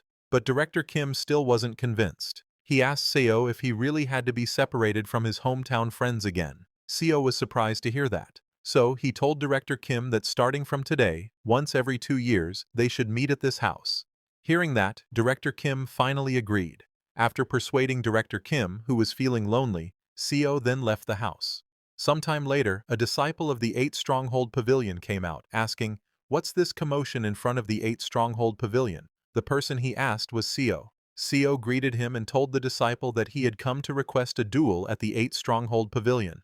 Hearing this, that disciple started laughing and told Seo, "This pavilion is not a place where just anyone can show up." But before that disciple could finish his words, Seo drew his sword and swung it, cutting down the disciple's blade in a single strike, shocking everyone nearby. After cutting the blade, Seo asked the disciple, "Do I still look like a nobody to you?" Seo had made up his mind. He was determined that he would definitely become stronger. After challenging the 8 Stronghold Pavilion and cutting there, Disciple's Blade SEO was welcomed inside the 8 Stronghold Pavilion. Once inside, a girl comes TK escort him. She asked him to please come to the inner quarters, saying the sect leader is waiting there. SEO followed that girl to the inner quarters, and that girl leads him to a arena where the sect leader was waiting for him. Their audience were the disciples of 8 Stronghold Pavilion. When the sect leader saw Seo, he smiles and said he was curious who this first-rate master would be. But Seo is such a young junior. Seo greets the sect leader saying this humble one. Seo Yoon-hyun greets the sect leader of Palgyeongguk. Here that sect leader laughs and praised SEO saying his energy is extraordinary. SEO also praised the sect leader saying his energy is also extraordinary, and asked him to please grant him his guidance. AECT leader immediately took out his weapon. His weapon was a spear whip. Sect leader swings his spear whip and told so that he will begin first. SEO also took out his sword. Sect leader moved very fast and attacked at SEO's legs, but SEO quickly dodged his attack, but it was sect leader's main attack. As SEO dodged and was in mid-air, sect leader infused energy into the spear whip and attacks. His attack was aimed at SEO's head that surprised him, but SEO moved his sword with lightning speed and defected his attack easily. Disciples of the 8 Stronghold Pavilion get shocked to see that their sect leader's 9-section whip was blocked with a sword, looking at SEO reaction speed. Sect leader was impressed, saying, "Young warrior, you have reached the state of sword-body unity, and is at the late stage of first rate." SEO also praised the sect leader for completely integrating with martial arts, and thanks to that, SEO have seen a new technique. Sect leader laughs and told SEO that to be at the same level as him, the sect leader, at such a young age, SEO truly is a genius. Hearing the sect leader calling him genius, SEO laughs because being called a genius is not a compliment to him. It might be surprising that he, who appears to be in his late 20s, have reached a level that takes decades of training. SEO smiles and thanked sect leader for complimenting his insufficient talent, because he knows that in reality, he is merely one of the countless mediocre dullards in this world. Heaven did not grant him talent, but even as such a dullard, through regression, he was able to train his martial arts to a level comparable to a genius. But SEO thinks that regression perhaps is both his ability and his opportunity. Therefore, he decided to be a genius. He points his sword at sect leader and said, "Now he will use sword energy." Sect leader also told him that he will go all out too. SEO used Duan Yu sword, art's first move, and strikes at the sect leader. Sect leader quickly moved to his right and dodged his attack. Nutseo didn't give him any change and used second move, entering the mountain and attacks from below. Second leader blocks his strike with spear whip and moved back. SEO charges again and used third move, ascending the vein to attack. Sect leader again blocked his attack. He then takes a step back and unleashed his energy, infusing it into his spear whip to attack. He swings his spear whip with lightning speed and continuously attacks from many directions, trying to put pressure on SEO. But SEO didn't fall short and block all his attacks. Sect leader was shocked, seeing that, wondering, what is this monstrous sword art that he can't break through? Sect leader again aimed at SEO's legs, tried to shake his balance, but it was no use as SEO jumped and dodged again. While SEO was in midair, he used his Duan Yu sword's 7th move. Deed Mountain and charged straight at sect leader with his speed. It looked like SEO was attacking with thousands of sword, and the sect leader could not dodge. The sect leader could not predict SEO's sword, and barely dodged slight, getting his cheeks cut, seeing that disciples of 8 Stronghold Pavilion get shocked. Saying this can't be. SEO's sword speed was getting faster with each move. SEO used his 11th move, destroying the ground. Sect leader jumped and dodged his attack. Disciples were stunned, seeing that it's not just the speed, the sword is gaining destructive power and speed. SEO again charges and attacks with infused sword. Sect leader blocks his swords with his infused spear whip. Their collision released huge amounts of energy. After take CO's attack, head on sect leader's hand starts shaking, seeing that SEO decide to finish it. Here, he jumped high into the sky and used his 12th move, 7 lights emerging peak. Seeing him, sect leader also attacks. But SEO swings his energy-infused sword with so much force and speed that it cut down the sect leader's spear whip into thousands pieces, completely shocking the sect leader. Not just him. All the disciples of the 8 Stronghold Pavilion were shocked, seeing that CO's attack not only cut down sect leader's spear whip, it also cut his hand. Sect leader grabbed his hand in pain and declared that he conceded his defeat. Hearing that, SEO immediately put away his sword and greets the sect leader, saying it was a good opportunity. Saying that he left the arena, their Mac has completely destroyed the arena. After defeating the sect leader of the 8 Stronghold Pavilion, CO left the sect. As he was walking out of the sect, everyone was looking at him in shock. This was a very clean fight. SEO remembers that Palgyeongak was famous even in his previous life as a righteous sect that didn't engage in cowardly acts, so he decided to try visiting a demonic sect next. Thinking through these martial arts duels, in this life, he must reach the peak realm. As slowly time passed, CO visited about 4 more small sects in Seogyeongseong. Among them, he lost in duels at Eoliubo and Hwayongmun, and won against sects like Gaijubong and Yukjeolbo. And then he went to Hoadangpa. There he fought a warrior. He first cut down that warrior's blade. CO sends him flying. That warrior goes flying towards his sect master. Because of SEO's powerful attack, that warrior get unconscious, seeing that the sect leader. If Hoadongpa laughs, saying, "So the young first-rate master who's been challenging people to duels all over Seogyeongseong recently was you." After all, he told CO that he have seen his skill well. CO greets the sect leader, saying he too have learned a lot. Just then many warriors comes out of the door behind the sect leader. Sect leader, ask SEO if he is ready, because now it's the turn of the 10 elders. Seeing that, SEO gets surprise. Wondering what is this? Is this the demonic sect's way? He asked the sect leader that didn't the duel just end with his victory, and he have never heard of continuous battles or a 10-on-1 duel. With a smirk, sect leader said, "Really, didn't you just hear?" Hearing that, SEO realized that this guy is playing word games. He tried to scare the sect leader, saying if he widely announced today's cowardice to other sects, Hoadangpa's reputation will plummet. Sect leader laughs and told SEO that he don't care because SEO will get injured during the duel here, and that injury will flare up, and he will die of tetanus. He told SEO that the people will believe that their sect have taken great care for SEO, and despite their best efforts, SEO unfortunately passed away. As those then elders surrender, SEO sect leader laughs, telling him that how can a dead man spread a different rumor? This situation was even more than SEO had expected. They were crazy bastards. All the elders points there. Swords at CO, and the sect leader told him if they kill him here, it won't affect their reputation. It sounds very dangerous, but SEO smiled because this is also why he came here. He pulled out his sword and asked sect leader to come at him, saying he will accept this absurd duel. All the elders charged at CO, and from then on, they start a real fight as the sun sets in Hoadongpa region.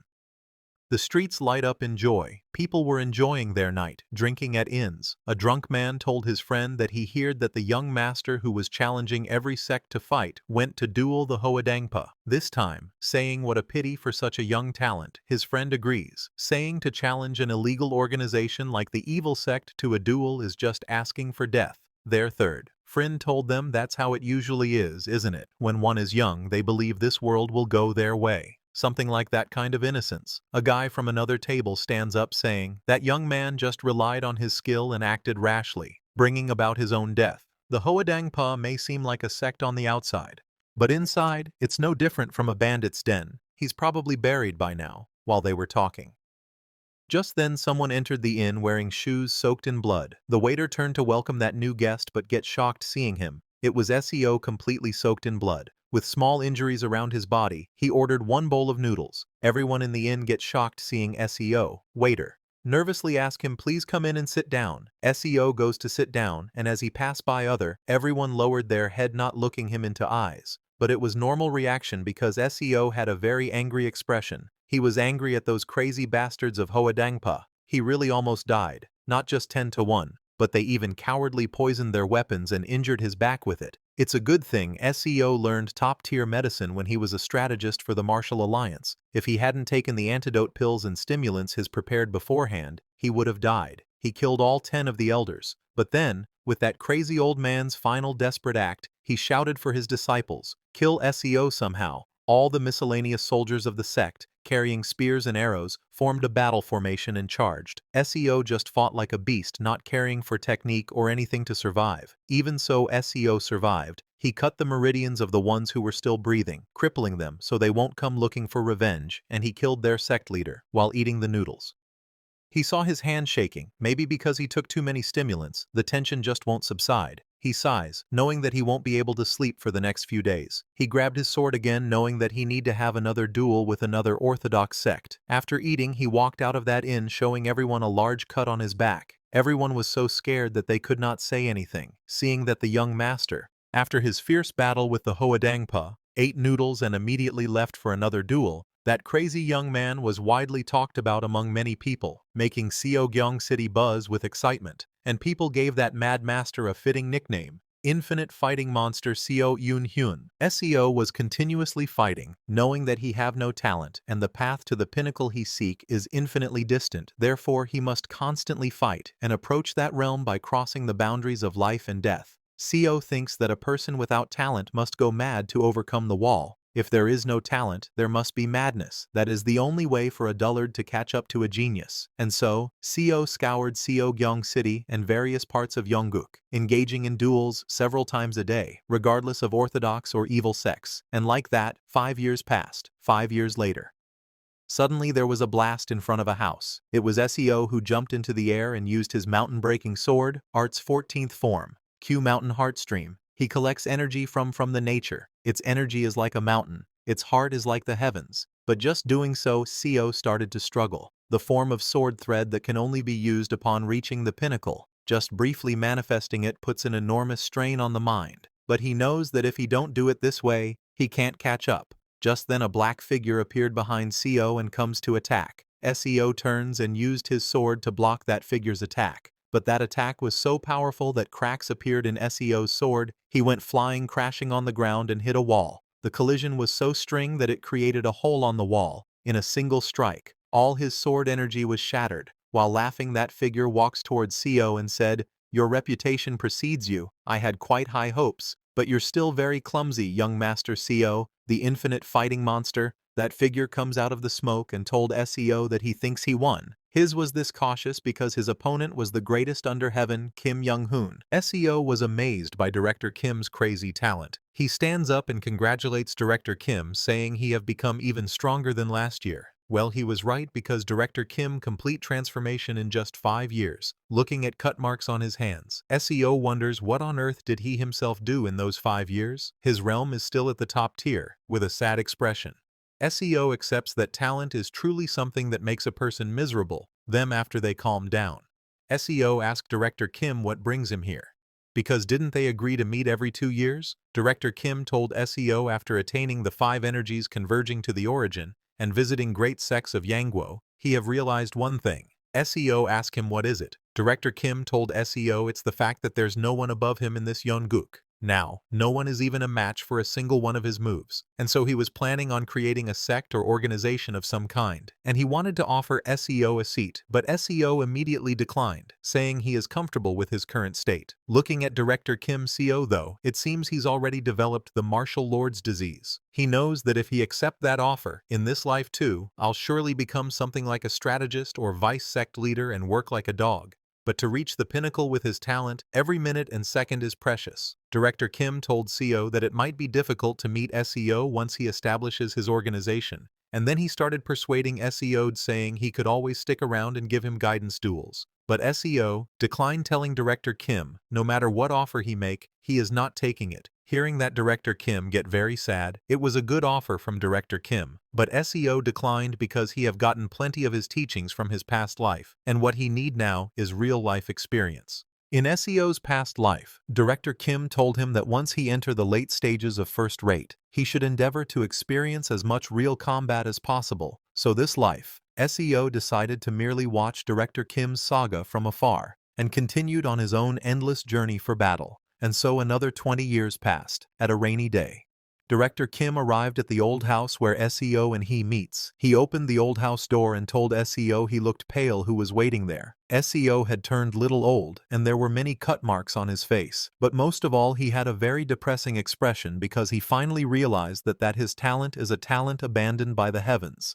SEO sat cross-legged on the mat, his hand firmly gripping the hilt of a glowing blue sword. Despite his countless hours of relentless training, frustration clouded his expression. From across the room, Director Kim, with his long hair tied neatly at the back, looked at him and asked, "Have you still not broken through to the next realm?" SEO tightened his grip on the glowing sword, his eyes filled with determination. He acknowledged to himself that his understanding of sword chi had already far surpassed that of others in the league. Yet, despite his progress, he couldn't help but feel the sting of inadequacy. He still couldn't last beyond 3 moves against the high-rank masters. Director Kim placed a hand thoughtfully against his chin, his brows furrowing slightly. After a brief moment of contemplation, he muttered to himself, finding the situation unusual. How strange, he thought. Director Kim observed SEO closely, noting the way he now moved as one with his sword, far more in tune than ever before. Yet, despite this progress, SEO still hadn't reached the peak realm.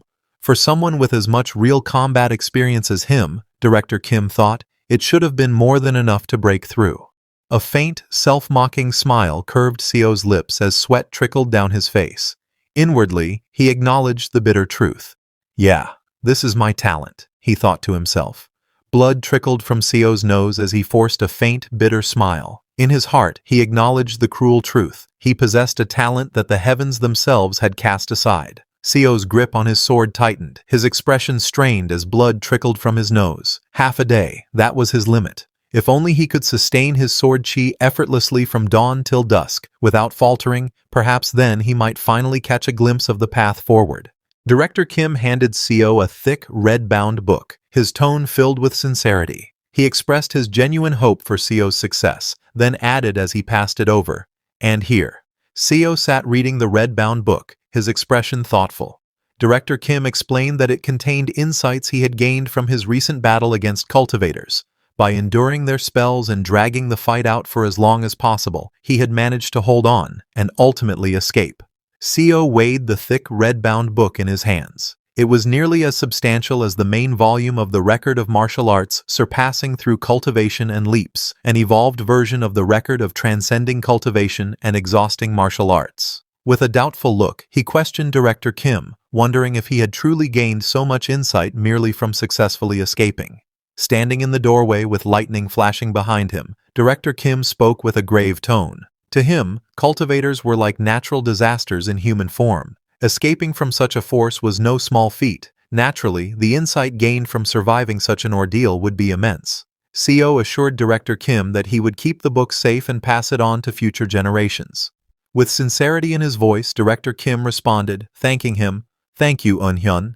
Standing at the entrance of the building with his sword in hand, Director Kim looked out into the storm. He declared his intention to seek out the cultivators once more, his voice steady despite the danger ahead. With a faint, almost grim smile, he added that he hoped they would both be alive the next time they met. Before leaving, Director Kim turned to SEO, his gaze steady despite the falling rain. He offered a final piece of advice for reaching the peak realm. Every scene, every space he passed through and experienced, SEO needed to engrave them deeply into his mind, never letting those impressions fade. SEO's eyes widened in surprise as he processed Director Kim's words. Almost in disbelief, he echoed the thought aloud. Was he truly meant to imprint all the scenery around him into his mind? Director Kim explained further, likening the practice to how one instinctively takes note of the surrounding terrain during battle or sparring.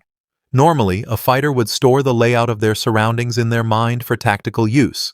What he was suggesting, however, was to turn that skill into second nature, something Seo could do constantly, not just in the heat of combat. Seo's eyes widened in disbelief as he tried to grasp the enormity of the advice. Maintaining sword chi alone already felt like it was about to make his head explode, and now, on top of that, he was being told to keep his spatial awareness sharp and steady at all times. The thought left him wondering how anyone could possibly manage such a feat. A wave of pressure and strain built inside Seo's mind, the thought gnawing at him relentlessly. If this keeps up, will my head really explode? He wondered, feeling the weight of the task pressing against his very limits. Seo shook his head firmly. No. There had to be a reason why the strongest martial artist under heaven had entrusted him with such a task. It wasn't meaningless. There was purpose behind the challenge. From that day forward, Seo committed himself to a new discipline. He made a conscious effort to remember every space that came into view, training his mind to retain every detail. Over time, he began to recall exactly where everything was. Seo moved through the bustling streets, the vibrant scene unfolding around him. Every detail, the flow of the crowd, the arrangement of buildings, the colors and sounds, he committed to memory, sharpening his awareness with each passing moment. As Seo walked through the crowded streets, he paid attention even to the smallest details, the sound of footsteps against the tiled ground, the shuffle of shoes brushing past one another. Every movement and sound became a part of the mental map he was building. Passing through the dense forest, Seo noted the rustle of leaves and the way sunlight filtered through the canopy. Every sound, every flicker of movement in the greenery was etched into his memory as part of his growing awareness of the world around him. Seo walked steadily through the forest, his breaths deep and measured, sword in hand. It had been 5 years since he began the relentless practice of maintaining both his sword chi and his spatial awareness. 5 years of unbroken discipline and focus. Seo swayed slightly, a wave of dizziness washing over him. Perceiving every fragment of spatial information that entered his field of vision was exhausting, far from an ordinary task, and certainly not an easy one. It demanded constant focus, pushing his mind to its limits. Seo realized his perception had grown sharper than ever before. It was no longer limited to visual information. Now, even the faintest sounds reached him with clarity. The rustling of leaves, the distant chirping of insects, the subtle crunch of footsteps, all of it became part of the world he was learning to perceive. A shadow of doubt crossed Seo's mind. Will I even be able to perform martial arts properly in this condition? He wondered. Yet, he reminded himself that there were no more sects left to confront, at least for now. For nearly 3 decades, Seo journeyed across the entire Yan Kingdom, challenging minor sects in sparring matches and, on occasion, testing his skills against the major ones. By now, there was hardly a sect in the kingdom that he hadn't visited. And now, Seo made his living by collecting bounties. His skills had brought him to the point where he was not only confronting outlaws, but also capturing dangerous bandits with ease. In his dizzy state, he found himself forced to battle enemies who attacked without restraint, using any means or methods to kill. The thought gnawed at him. Could he truly survive under such relentless conditions? One of the bandits spotted him and shouted, "Brother, it's him!" Another roared, "Found you, you bastard!" But Seo remained calm, gripping his sword tightly. Either way, he thought, this is the path I've chosen. The towering bandit leader stepped forward, his broad frame draped in a leopard-patterned robe, eyes locked on Seo with murderous intent. Resting a massive blade on his shoulder, he sneered and pointed his second sword toward his target. "You're dead now!" he roared, his voice rumbling through the forest as the other bandits closed in behind him. Seo steadied his breathing, sword chi swirling around him despite the pounding in his head. Even if I die, he thought, this is the path I've chosen. Facing the armed men before him, his grip tightened. Isn't this the path I must walk? Blood sprayed through the air as screams of agony pierced the forest. The clash had begun, and the carnage was instant. 15 years had passed. Seo, now aged and bearing a weathered face marked by deep lines, gazed forward with a solemn expression. His gruff voice carried the weight of years as he quietly asked, "Did you survive, Director Kim?" His long hair tied neatly back and a deep scar etched across his face met Seo's gaze with a warm smile. In a confident yet light-hearted tone, he replied, "Yeah, this time too. It had been 45 years since SEO had returned to this life. As he calmly poured tea, his thoughts reflected on the changes within him. By now, his vision and hearing were sharper than ever, leaving no room for doubt. Even his sense of touch, taste, and smell had reached a state of refined perception, honed to near perfection over the decades. SEO's gaze fell upon the steaming cup of tea before him. Despite all the refinements his senses had achieved over the decades, he knew in his heart, but that's it. SEO's expression grew heavy, his eyes shadowed with the weight of regret. Even after all these years, he thought to himself, I still haven't become a master at the peak.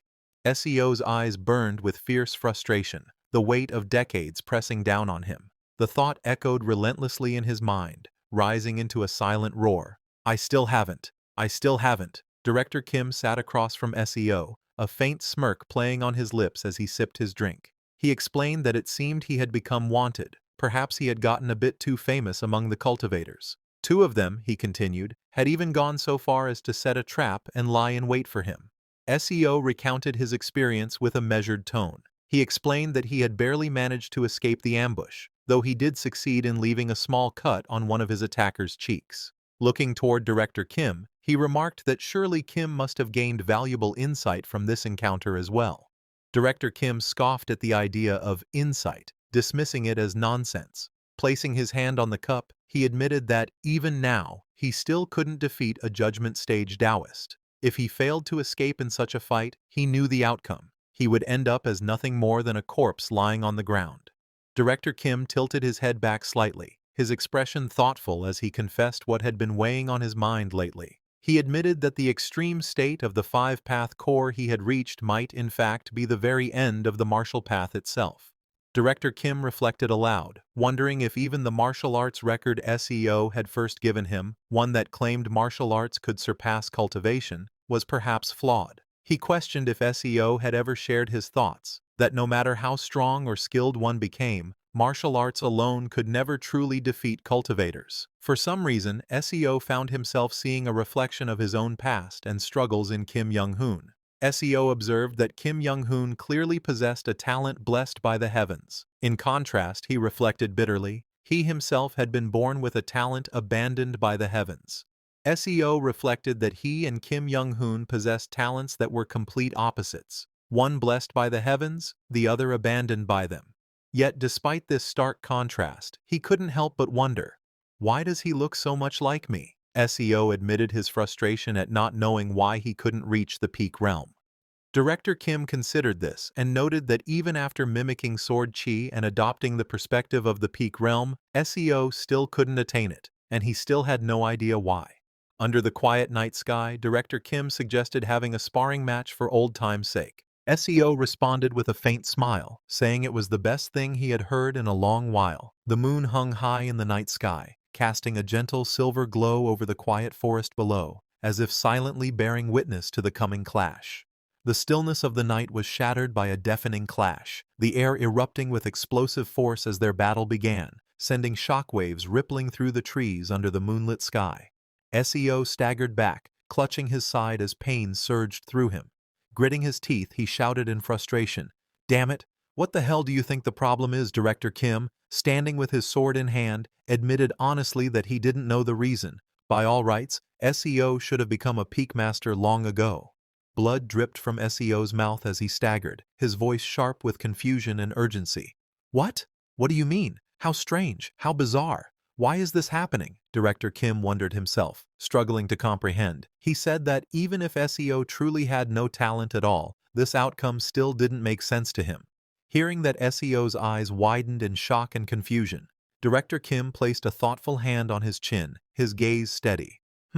Perhaps what you're missing, he suggested, is the right trigger.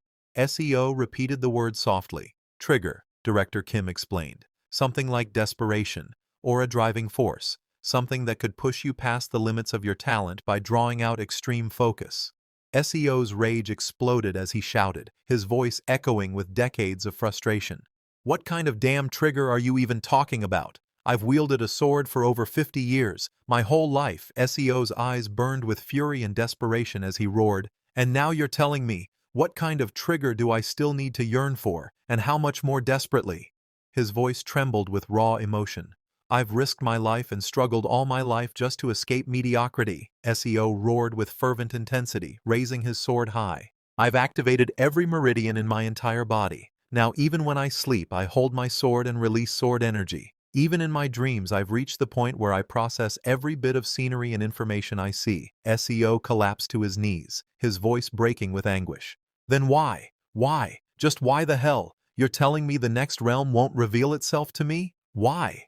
Why the hell not? SEO lay sprawled on the ground, his sword cast aside, his breath ragged. Even he know how pitiful it is for an old man nearly 70 to resent the heavens. His voice cracked with anguish. Why? Just why? Even after a lifetime of chasing the sword, yearning for that elusive next realm, SEO's grasp remained empty. His fingers clawed into the dirt as he growled through clenched teeth.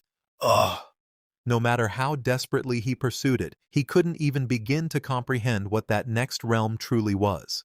Director Kim stood silently, sword in hand, gazing at Seo, who lay collapsed on the ground. His expression betrayed no words, only quiet contemplation, as the weight of Seo's struggle hung heavy in the night air. Director Kim turned away, his long hair swaying with the motion. With a swift, precise movement, his sword sliced through the air, sending sharp bursts of force into the trees ahead. The trunks split under the sheer power of his strikes, embers scattering in the night as the sound of tearing wood echoed through the forest. While sparring with him, Director Kim had devised a martial technique tailored to compensate for the SEO weaknesses. The markings of this new technique burned into the tree's surface, glowing faintly with heat and energy. It may not be much comfort, Director Kim said calmly, but I hope that learning this will bring you some peace of mind.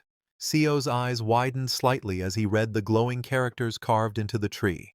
Mountain King's martial art and moon crossing step, he muttered, recognition dawning in his voice. His grip tightened on his sword, a mixture of awe and reluctance filling his gaze. He looked toward the place where Director Kim had been standing moments ago and sighed bitterly.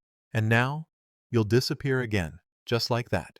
And now, you'll disappear again, just like that, 5 years later. The serene courtyard basked in the gentle warmth of autumn, the once vivid greens of the surrounding forest now transformed into a tapestry of gold, crimson, and amber. SEO tightened his grip on his sword, his weathered eyes filled with the weight of countless years. It had been 50 years since he had returned to this life, and now he could feel the end drawing near. He knew there was not much time left before death would finally claim him. SEO stood in the open courtyard, gazing upward as if speaking to someone beyond the mortal realm. Brother Young-hoon, you died, didn't you? He murmured, his voice heavy with sorrow. A deep sigh escaped him. So this is the fate the heavens have chosen for both you and me. SEO's gaze softened as he reflected on the harsh truth of his journey. With my talent, he thought, no matter how hard I struggled, this was as far as I could go. His expression grew somber as he considered his fallen comrade. And your talent too, perhaps that was its limit. Walking away with a sword in hand, SEO spoke with a voice heavy with resignation. No matter how much ordinary men like us struggle, we can't escape the fate the heavens have set for us. From behind, a voice cut through the air in sharp defiance. What kind of nonsense are you spouting, Seo Yun-hyun? It was Director Kim. Blood streamed down Director Kim's face as he staggered forward, desperation blazing in his eyes. Wait! He cried out, his voice hoarse and trembling. A violent cough shook his body, forcing blood from his lips. SEO's eyes widened in alarm as he caught sight of Director Kim's grave injuries. Your condition is serious, he exclaimed urgently. Without hesitation, he added, I need to get my medical tools from home. But suddenly something grabbed Seo from behind. His expression tightened in alarm. His eyes widened, sensing something unexpected. In an instant, SEO was hurled into the air by Director Kim, and just as they fly into the sky, the ground erupted in a violent explosion of dirt and debris, the shockwave echoing across the courtyard. As they were hurled through the air, SEO's eyes widened in shock. What? He thought in disbelief. His gaze locked on Director Kim, and a chilling realization struck him. Weren't both of his arms cut off? Director Kim shouted over the rushing wind, his voice filled with urgency. Look, Un-hyun, that crazy cultivator bastard is chasing after us. A bitter laugh escaped him despite the danger. This is the price I paid for blasting off one of the judgment stage cultivator's arms. Blood streamed down Director Kim's face as he let out a wild, almost manic laugh. He roared. His eyes burned with a fierce sense of accomplishment. I dealt meaningful damage to a judgment stage cultivator. Director Kim's bloodshot eyes burned with a wild, unrestrained fervor. I saw with my own eyes the realm beyond the five-path core, he declared, his voice trembling with exhilaration. The one no martial artist can reach, his expression twisted into manic laughter. I saw it with my own eyes. SEO's eyes widened in shock, his face frozen in disbelief as he looked on, utterly stunned by what he had just heard.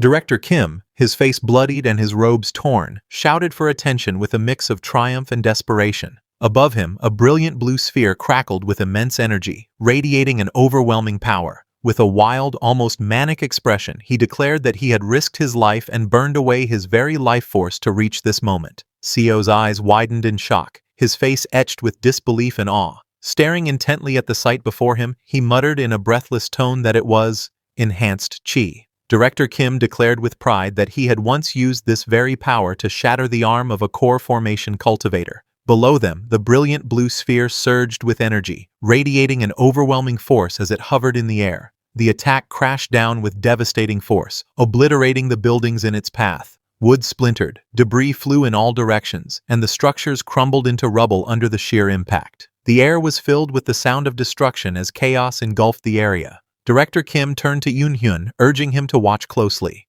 As smoke and debris billowed in the distance, he declared with pride that what they had just witnessed was the culmination of his life's work, devoting himself entirely to the training of martial arts. Seo's expression softened with shock and sorrow as he gazed into the distance. His voice trembled, barely above a whisper, as he uttered in disbelief and grief that his house was gone. Seo looked upon the smoldering ruins, his heart heavy with loss. He reflected that he had invested every bit of money he had gathered over 50 years into this home, pouring his boundless fighting spirit into its creation. Director Kim, blood streaming down his face and his expression twisted with manic excitement, let out a triumphant laugh and shouted for them to look. He declared that he had traveled far and wide just to show this moment, because he had decided to entrust his will to them. In that moment, Seo felt his mind go blank as a surge of rage welled up inside him. Yet, he forced himself to remain composed, steadying his emotions as he focused on watching Director Kim's martial arts performance. The spot where a grand 3-story building once stood had been completely obliterated, vanishing in an instant without leaving even a trace behind. Amid the burning wreckage, Seo reflected grimly that it was fortunate there had been no servants in the house at the time. Otherwise, hundreds of lives would have been lost in that single devastating attack. Seo examined the wreckage, noting the faint blade traces left among the few remnants. Realization struck him. The ball of enhanced chi from earlier had been a concentrated fusion of thousands of blade energies. Seo was awestruck by the sheer power he had just witnessed. It was stronger than any martial arts technique Director Kim had ever shown him before, an unbelievable force that left him in disbelief. Director Kim, bloodied but resolute, explained that this was how he had managed to shatter the arm of a core formation cultivator. In the past, he had been forced to rely on ambushes or assassinations just to take down cultivators in the chi-building stage, but now he declared he could face them head-on.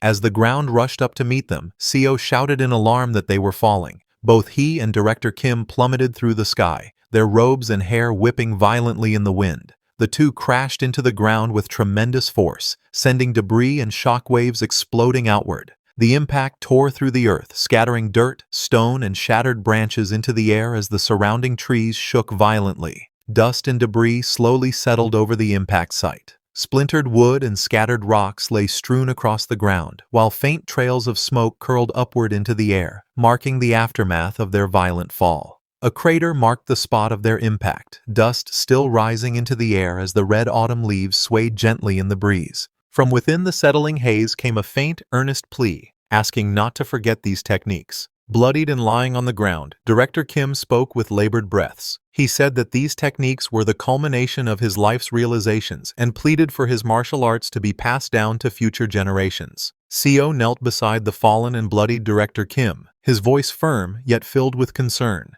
He told him that he had heard his words and urged him to stop talking, reminding him that his life was at stake. Perched high in the branches of a towering tree, a figure looked down with a cold, confident gaze and declared that they had found the ultimate martial spirit. They remarked with a hint of mockery that it was quite a terrible place to try and run to. Below, Seo stared upward, tension evident in his expression. The cultivator in blue looked down sharply and called out to Seo, addressing him as a civilian. His tone was cold and commanding as he declared that Director Kim was a criminal who had committed unspeakable crimes against the cultivators, ordering Seo to leave him there. Seo, his expression tense and wary, looked toward the cultivator and asked if he was there to punish Director Kim, or if perhaps he was an acquaintance of his. Without hesitation, Seo scooped up the wounded Director Kim and sprinted away at full speed. The ground blurred beneath his feet as he dashed forward, determined to escape before the cultivator could make a move. From his perch on the tree, the cultivator in blue clicked his tongue in irritation, calling the attempt pointless. Watching Seo carry Director Kim away, he wondered aloud if Seo had never heard about them from the ultimate martial spirit. The cultivator in blue let out a dark chuckle, deciding to treat the situation as entertainment. As ominous purple energy swirled around him, he taunted Seo, telling him to run as fast as he could. As Seo carried Director Kim away at full speed, looking back, Seo's eyes widened in shock. Gasping for breath, he began to utter in disbelief. Seo's eyes widened in horror as he spotted a horde emerging from the purple haze beneath the cultivator in blue.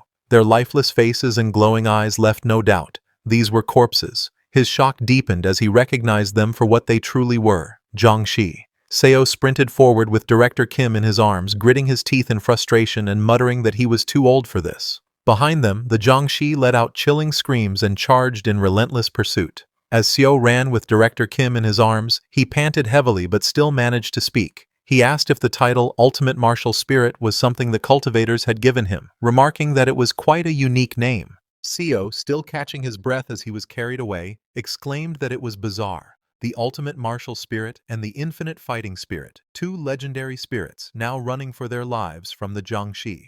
He couldn't help but point out just how strange the situation was. Seo, breathing heavily as he carried his companion on his back, urged desperately, "Never mind that. You need to stay awake. Please, say something." Behind them, the relentless Jiangxi closed in, their eerie movements and expressions making the chase even more harrowing. One of the Jiangxi lunged forward with a terrifying scream, its pale face twisted in rage and hunger, eyes glowing with an unnatural light as it reached out with clawed hands toward its prey.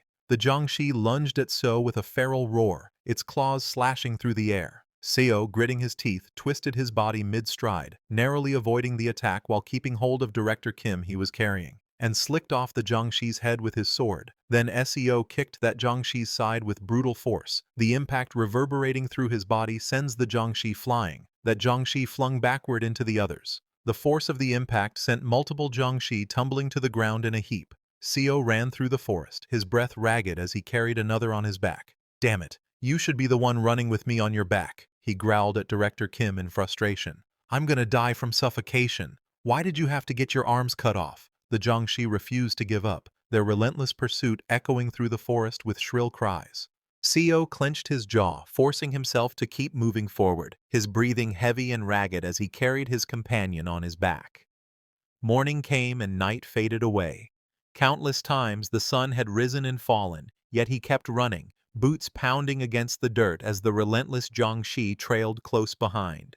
Sweat dripped down Seo's face as his breath came in ragged gasps. Each inhale burned his lungs, but still, he pressed on. He skidded to a halt at the cliff's edge, staring down at the dizzying drop. "Damn it, it's so high up," he muttered, his voice tight with frustration, while the relentless pursuers clawed their way up behind him. From above, that cultivator floated effortlessly, his calm voice carrying a tone of mild surprise. "Shocking," he remarked. Below him, the grotesque Jiangxi snarled and hissed, their pallid faces twisted with hunger. The man continued, his gaze fixed on the exhausted Seo before him. "You, a mere civilian, managed to withstand the Jiangxi for 3 days and nights." The man's voice grew colder as he continued. "However, you cannot run anymore." His piercing gaze locked onto his target. "It's also futile to do so." The cultivator's voice was laced with finality as he declared, "The ultimate martial spirit is already dead." Seo, drenched in sweat and gasping for breath, clenched his teeth. His body trembled from exhaustion, yet he still held on to the hilt of his weapon, refusing to collapse. Seo's voice was weak yet steady as he stood at the cliff's edge, the weight of another person slung across his back. "No," he admitted, his breathing ragged. Then, with a faint, wry smile, he added, I'm a physician after all. The cultivator in blue fixed his gaze on Seo and asked coldly, "Then why were you running?" His tone carried no sympathy as he continued. "I am only interested in the ultimate martial spirit. I don't care about you. You could have just abandoned the corpse and run off." Seo lowered his head, a shadow falling over his eyes. A faint, trembling chuckle escaped his lips. His smile widened, the sound deepening into a steady, unsettling laugh. The cultivator in blue narrowed his eyes, his tone laced with suspicion as he stared at Seo. "You're laughing?" he asked, clearly unsettled by the sudden change in demeanor. Gripping the sword tightly, Seo reflected on his journey. The Severing Mountain Sword, the Dragon Vein Chi method, the Mountain Lord martial arts, and the Transcending Peak steps. He was able to reach this point despite being void of talent. Thanks to Director Kim's teachings, he was someone from Seo's hometown, as well as his martial mentor. Seo glared fiercely, his voice filled with defiance as he pointed his blade forward and said, "If you want to take my master's head, you'll have to take mine first." The cultivator in blue stood silently, his expression shadowed yet piercing, exuding an intense and oppressive aura without uttering a single word.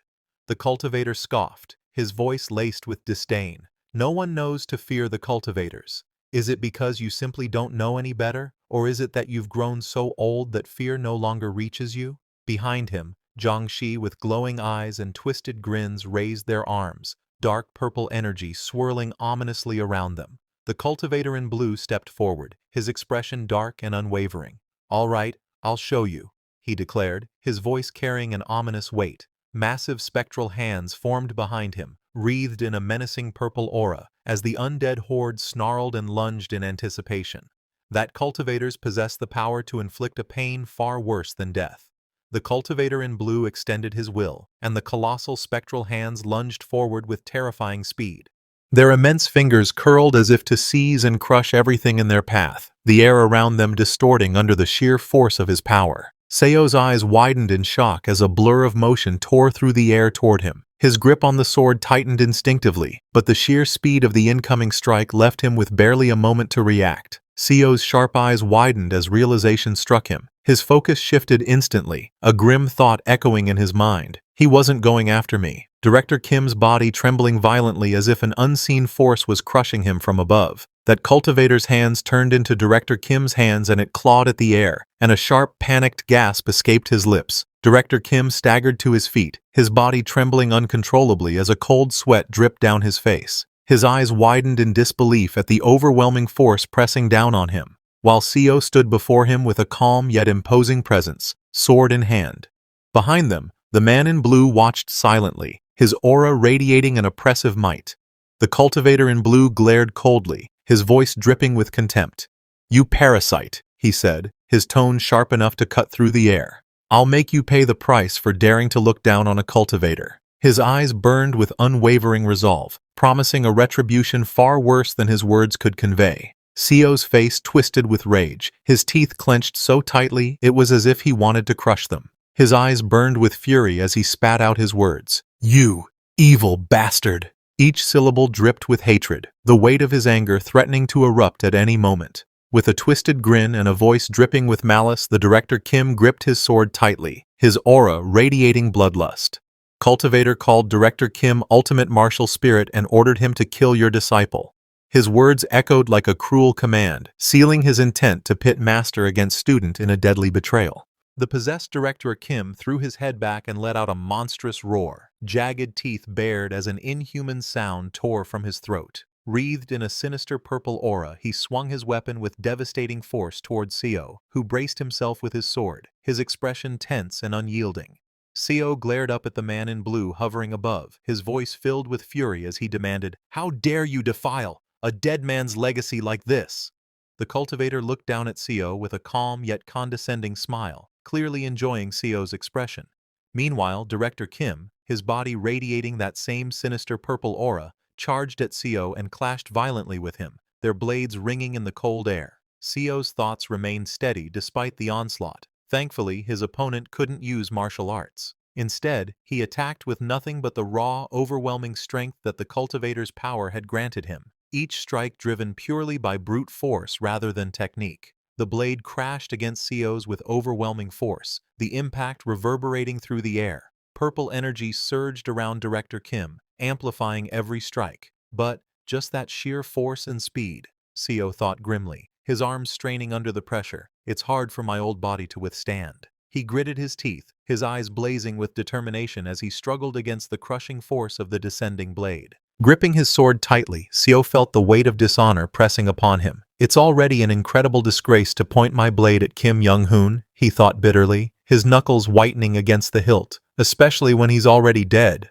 Seo's lips tightened as he spoke, apologizing in a solemn voice. But deep inside, his resolve hardened. He knew that if there was nothing else he could do, he had to end it as quickly as possible. Shifting his stance, Seo's grip firmed on the hilt as a surge of violet energy spiraled around him. His expression was calm yet resolute as he invoked his technique. Severing Mountain Sword. 21st Form. Heavenly Lake. He remembered that the 21st form of the Severing Mountain Sword was known as Heavenly Lake, a technique as majestic and vast as its name implied. When Director Kim had taught him this technique, Seo had once asked, all of the other forms are named after some mountain, peak, or valley. So why is the 21st form named after a lake? Back then, lying on the grass, Director Kim had gazed up at the sky and replied, Heavenly Lake. It reminds me of the heavenly lake atop Mount Baekdu. Seo had been curious at the time. Mount Baekdu, Director Kim had laughed and nodded. This world has a lake similar to Mount Baekdu's. Or maybe the name was also created by people from Korea, like us. A heavenly lake, its crystal clear surface mirroring the boundless blue sky above. Surrounded by towering, rugged cliffs, its tranquil waters stretched endlessly, embodying serene beauty. It was a lake so pure and still that it seemed to reflect the very heavens themselves. Seo gazed at his glowing blade, his voice calm yet resolute. The heavenly lake holds the view of the skies within its surface, but its nature remains unchanged. In his mind, he reflected on the teachings of the Severing Mountain Sword. The sky, symbolized in its doctrine, referred to the martial artist he was dueling, and the lake, which encompassed the sky's reflection, referred to his single strike. Before him, Director Kim lunged with ferocity, their blades moments from clashing. With a thunderous burst of energy, the strike connected, sending a violent shockwave rippling outward. Director Kim's eyes went wide in shock and agony as his body was engulfed by the overwhelming force, his scream tearing through the air while debris scattered in all directions. Seo's gaze was sharp, his grip steady on the hilt of his glowing sword as he recalled the essence of his technique. The heavenly lake of the Severing Mountain absorbs all the energy flowing in the opponent's veins into my sword energy for a single moment. His eyes narrowed with focus. And in that instant, it launches the enemy away while their energy becomes trapped within my blade. Seo's hands tightened around the hilt, purple energy swirling and crackling along the blade. It's a move I can use because I am a first-rate physician and a master at understanding the 8 chi veins, he thought, feeling the flow of power align perfectly with his strike. This was no ordinary technique. It was a move only he could perform, created specifically for him. Seo knew that if Young-hoon Hyung's corpse remained intact, it might continue to be used as a Jiangshi. That was why he couldn't allow a single piece of it to be left for that evil cultivator to exploit. His fingers tightened on the hilt as blue energy churned violently within the sheath. He drew upon that churning power, feeling the immense force build within him. His gaze hardened. To combine all of the Severing Mountain Sword's forms into a single attack, Seo surged forward, his movements sharp and precise as his blade carved through the air. Severing Mountain Sword, first form. Transcending peaks, with a burst of power, he channeled the form's essence, his strike carrying the force and grandeur of mountains rising beyond the clouds. His blade cleaved through the air in a brilliant arc of light, the force of the strike tearing into his opponent. The slash cut cleanly through Director Kim's body, the momentum carrying the attack past him as the sky split with its radiance. Seo unleashed a relentless sequence of strikes, each flowing seamlessly into the next. Second form, Entering Mountain. Third form, Ascending Vein. Fourth form, Flowing Ridge. Fifth form, Bouldered Cliff. Sixth form, Strange Stone. His blade carved through the battlefield, each form merging into the next with flawless precision. The ground split and shattered under the force, fragments of rock erupting into the air as arcs of sword light tore across the terrain. Director Kim let out a blood-curdling scream as countless deep gashes tore across his body in a crisscross pattern. Blood sprayed in every direction, his form trembling violently under the unrelenting assault of Seo's devastating strikes. Sio's eyes burned with fierce determination, his expression twisted with resolve. I'll cut him to pieces, so the cultivators can never defile his legacy further by turning his corpse into their puppet. Seeing this, the cultivator's face twisted with fury, his eyes blazing as he thrust his hand forward, purple-blue energy surging from his palm. "You insect!" he roared, his voice echoing like a thunderclap, the raw force of his rage and power aimed directly at his target. As he poured the pure purple-blue energy into Director Kim's body, it transformed into a monstrous figure that let out a guttural, ear-splitting roar. Its deformed, muscle-bound body trembled with rage, black tattered wings flaring menacingly from its back as dark energy rippled outward. From below, Sio stood unfazed, his white hair whipping in the turbulent air, staring up at the beast without a hint of fear. His expression hardened, beads of sweat running down his weathered face as he quickly assessed the situation. He's boosted him with even more power and speed, Sio thought grimly, his sharp eyes tracking the enemy's movements. There was no time to hesitate. He needed to dodge, and fast, but his initial instinct wavered, his thoughts shifting in an instant. No, what use is there in dodging? He realized grimly, his eyes locked onto the monstrous foe barreling toward him. My life will end soon. I'm already as good as dead. A flicker of resolve lit in his gaze. I will use this moment. With a firm step, Sio's foot slammed into the ground, cracks splintering outward as dust and debris swirled around him. His resolve burned unwaveringly in his heart. To ensure that his master would no longer be defiled, he vowed, each movement fueled by unyielding determination. With a fierce battle cry, Sio hurled himself downward like a spear, spiraling through the air with unstoppable momentum. The wind howled around him, the sheer force of his descent tearing through the sky. "Burn it all!" he roared in his heart and aloud, channeling every ounce of his remaining strength into the final, all-consuming strike. The monstrous figure threw back its head and let out a thunderous roar, veins bulging as raw power surged through its massive frame. Muscles tightened like steel cables, and with a savage lunge, it thrust its arm upward toward the descending Sio. Sio's thoughts raced as he plunged toward his target. "I will die," he acknowledged grimly, the truth pressing heavily against his mind. But almost instantly, defiance flared in his eyes. "No, I can't die yet." His jaw clenched, teeth grinding as he forced his body to endure. "Just a little more," he urged himself, every muscle straining to push beyond its limits. He gritted his teeth, the metallic tang of blood seeping into his mouth as his senses sharpened to a razor's edge. He could feel everything, the area around him, the noises echoing in the air, the faint scents carried by the wind. He noted the subtle shifts in humidity and temperature, every detail registering in his mind. Even the warm blood wrapping around the tip of his tongue was unmistakable, grounding him in the brutal reality of the moment. His head throbbed violently, every heartbeat sending a pulse of agony through his skull. "My brain feels like it'll explode." The pressure mounted to an unbearable peak, but instead of resisting, his eyes burned with feral resolve.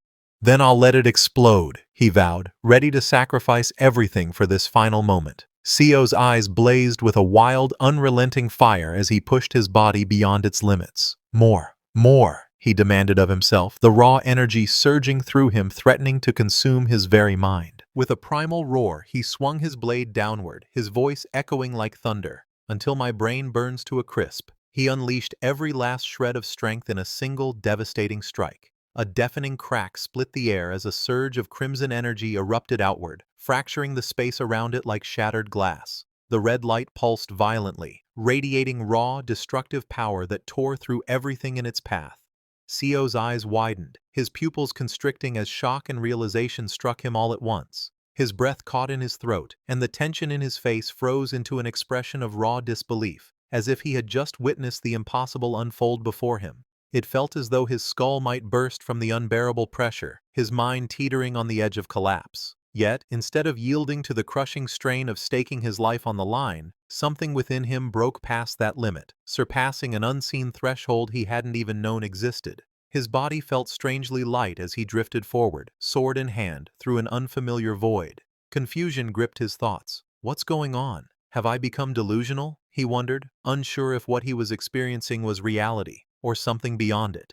Sio's eyes flew wide open, his pupils trembling as a jolt of realization surged through him. "This is," he thought, the words caught between awe and disbelief, as if he had just stepped into a truth far beyond his understanding.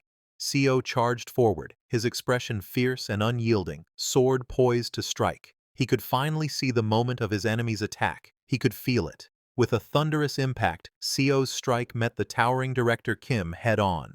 The creature's massive clawed foot slammed into the ground, cracking the earth beneath it, while its grotesque, sinewed form twisted in an effort to overpower him. Co drove forward with all his might, the clash shaking the battlefield as their combined force tore through the air. He stood firm beneath the dark, swirling sky, his tattered robes fluttering in the wind. Gripping his sword with unwavering resolve, he let the blade gleam with a brilliant arc of blue light that cut through the gloom. His weathered gaze was steady, carrying both the weight of countless battles and the unyielding will to see this one through to the end. Seo's blade pierced the dark clouds above, its edge trailing a sharp arc of blue light that split the sky. With a single, decisive slash, his blade tore through the monstrous foe's massive frame. Blood erupted in a violent spray as the creature's agonized roar echoed through the air, its body convulsing from the devastating blow. Co's strike carried both precision and overwhelming force, leaving the beast staggered and reeling. His eyes widened, a sharp glint of realization flashing within them. Could this be? He wondered, his gaze unwavering.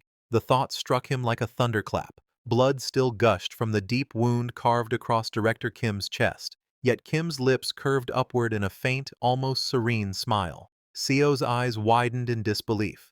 Kim Young-hoon is smiling, a talent blessed by the heavens and a talent forsaken by the heavens, two extremes standing on opposite ends. Though they were polar opposites, there was a single thread that made them alike, a reason why their paths felt strangely parallel despite the vast gulf between them. It was because, despite their differences, they were both ultimately struggling to break free from the fate the heavens had bestowed upon them. Each, in their own way, was defying the path written for them, refusing to surrender to destiny's grip. Co gripped his sword tightly, and a blinding red light swallowed the battlefield, casting everything into stark silhouettes. In that instant, the sound of flesh being torn apart rang out sharply, each strike punctuated by the spray of blood bursting through the crimson haze. The figures clashed in a violent crescendo, their forms locked in a deadly dance against the backdrop of searing scarlet. Co realized there was no such thing as a genius or a dunce. There were only two men who had spent their entire lives struggling against the fates imposed upon them, one now lying dead and the other standing on the brink of death. With a defiant grin, Director Kim's eyes gleamed with challenge as he asked Co if he was going to stop there. But Co knew this was not the end. He was not going to stop. He leapt high into the air, his cloak billowing as the tip of his sword gleamed under the moonlit sky. Channeling all his strength, he unleashed the 15th form, Layered Mountain, an overwhelming slash that descended like a tempest. The ground below erupted violently upon impact, shockwaves tearing through the earth as dust and debris exploded outward in a roaring cascade. Dust swirled in the aftermath, the fractured ground groaning beneath the strike's force. Amid the chaos, a voice echoed with cold finality. "Yeah, this is the end." Seeing this, the cultivator's face contorted with rage, veins bulging across his temple as he threw his head back and roared. The cry tore from his throat with raw fury, his wide eyes blazing and his teeth bared in unrestrained defiance. Seo's voice was cold and certain as he hurled his foe through the air. "Now," he said, "even a cultivator won't be able to identify Director Kim's corpse any longer." The body tumbled weightlessly, fragments of stone falling alongside it into the dark abyss below. With his eyes gently closed and a faint, serene smile on his face, Co spoke softly, his voice carrying both reverence and sorrow. In his final moment, he prayed that his martial arts master could rest in peace. The words lingered in the air like a final blessing, as if he were sending off an old friend on their last journey. And so, he had finally reached the level of martial arts he had long yearned for, a peak he had chased through years of relentless effort. With that, he brought an end to a life defined by unending struggles and ceaseless battles. This marked the end of his fourth regression, a chapter closed in the long cycle of lives he had endured.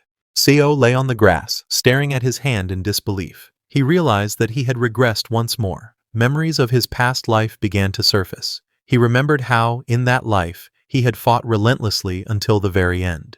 Clenching his fist tightly, he recalled the moment with pride. He had finally achieved what he had been striving for. With overwhelming emotion, he clenched his fist and shouted to the sky. After countless struggles, he had finally done it. He had reached the peak of martial arts. At last, He had attained the strength and mastery he had longed for his entire life. Just as he was recalling the moment, John came running angrily, shouting at Seo. "What the hell are you talking about?" His face twisted with rage as he accused, "It's your fault, you crazy bastard." Meanwhile, Seo remained calm, barely reacting to the outburst. A sharp glint flashed in his eyes as a confident smile formed on his face. With certainty, he murmured to himself, "I see it." The furious John swung his hand down in an attempt to strike, but Seo calmly tilted his body and dodged with ease. Shocked and angry, the man shouted, "You're dodging!" With his eyes closed and a calm expression, Seo thought to himself that he could still clearly sense everything. He knew exactly where John Myung-hoon's next strike would land.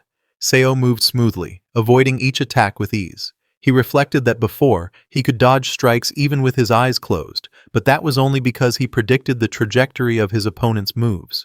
That ability came from decades of martial arts experience. Seo realized that this time was different. It wasn't just prediction based on experience. It felt more like true foresight, as if he could clearly see his opponent's next move before it even happened. He realized the truth. No matter how many first-rate martial artists there were, none could ever defeat someone who had reached the peak level. Such masters could clearly see the trajectory and direction of attacks from those weaker than them. Against that kind of power, how could an ordinary martial artist ever hope to stand a chance? His eyes glowed with a sharp blue light as he focused intensely. With determination burning inside him, he thought to himself, "This time, I realize something new. I can instinctively sense it." The glowing blue lines revealed his opponent's openings and showed him the best possible trajectories to strike with. He noticed the difference in his vision. Red lines revealed the paths of his opponent's attacks, while blue lines guided him toward the most optimal counterattacks. He thought to himself that the gap between John Myung-hoon and him was simply too vast. That overwhelming difference was the reason he could see so many openings in his opponent's moves. Seo's eyes widened in surprise as blood trickled from his nose. Shocked, he couldn't understand what had just happened. Clutching his head in pain, Seo gritted his teeth as blood ran down his face. "Damn, it hurts. It feels like my brain is on fire." The realization struck him. Could this vision be overloading his brain? Breathing heavily with rage, John Myung-hoon swung his fist at Seo while shouting, "You bastard! You nearly got us all killed, and now you dare to dodge my attacks." In an instant, Seo struck back with precision. John's eyes rolled back as his head snapped to the side, sweat flying off his face from the sharp impact. He collapsed to the ground, knocked out cold. Seo stood over him calmly, while a group of colleagues rushed over in shock, shouting, "Section Chief John!" Seo clutched his head, still feeling the strain from the overwhelming vision. One of his colleagues approached with concern and asked, "Deputy Manager Seo, is he all right?" Seo wiped the blood from his nose and let out a deep breath. To think it had hurt this much after using it for such a short time, he thought, frowning. What could be the problem? After the fight, Seo took a moment to steady himself and then reassured his co-workers. Once he had calmed them down, the tense atmosphere began to ease. He led them to a cave and started a fire to keep them safe. After cooking some fruits for them to eat, he watched as they slowly drifted off to sleep, finally able to rest. Inside the cave, his co-workers lay scattered around the warm fire, fast asleep. The crackling flames filled the silence as they found a moment of peace after the chaos. While they slept, Seo stood outside under the night sky, practicing with a wooden stick. His movements were sharp and precise, slicing through the air as leaves fluttered around him. With a swift strike of his stick, Seo cleanly split a falling leaf in two, showcasing the sharp precision of his movements. He looked at the branch in his hand with a faint smile. "Without using a single bit of chi, I managed to slice a leaf clean in half. With just this dull branch," he thought, realizing the precision of his control. Seo reflected on his ability. The vision of martial peak seemed to predict his opponent's moves, and his brain interpreted them, displaying red and blue lines before his eyes. Seo analyzed calmly. If he used this vision, he could read all of his opponent's movements and strike at their weaknesses with the most optimal counter. At last, Seo understood. So this is why Director Kim called it the memory of all five senses. It's actually a replication of a peak martial artist's vision. His eyes glowed with sharp blue light as he realized the truth. Director Kim had been forcing him to enhance all five senses and manually calculate his opponent's trajectories. As Seo held the branch, countless blue lines spread out before his eyes, mapping every possible path. The vision of martial peak is truly incredible, he thought in awe. Seo stood firm in the forest clearing, leaves swirling wildly around him. With the branch in his hand and a calm yet sharp gaze, he radiated quiet confidence, fully immersed in the power of his newly realized vision. Slowly, he closed his eyes, shutting out the world around him. In the darkness behind his eyelids, memories of battles and warriors resurfaced vividly, as if guiding him toward deeper understanding. In his mind's eye, Seo saw countless warriors in green robes charging forward with swords, axes, and spears, each strike fierce and deadly. Their movements overlapped like echoes of battle, as though he were reliving the experiences of countless martial artists at once. Seo moved with fluid precision, weaving through the storm of phantom warriors. Each swing of his branch struck perfectly, guided by visions of countless martial techniques, as if he were fighting alongside generations of masters within a single moment. In his vision, the warriors shouted fiercely, their blades flashing as they attacked from every direction. The scene was chaotic and relentless, a storm of martial fury pressing down on him all at once. As dawn broke, the forest bathed in the warm glow of sunrise. Amid the quiet rustle of leaves, Seo exhaled heavily, his breath ragged from the intense training and visions he had endured throughout the night. Drenched in sweat, he let out a relieved smile. "Now," he muttered, exhaustion mixing with determination after a night of relentless training. Standing tall with the branch still in hand, Seo looked out at the morning light with unwavering confidence.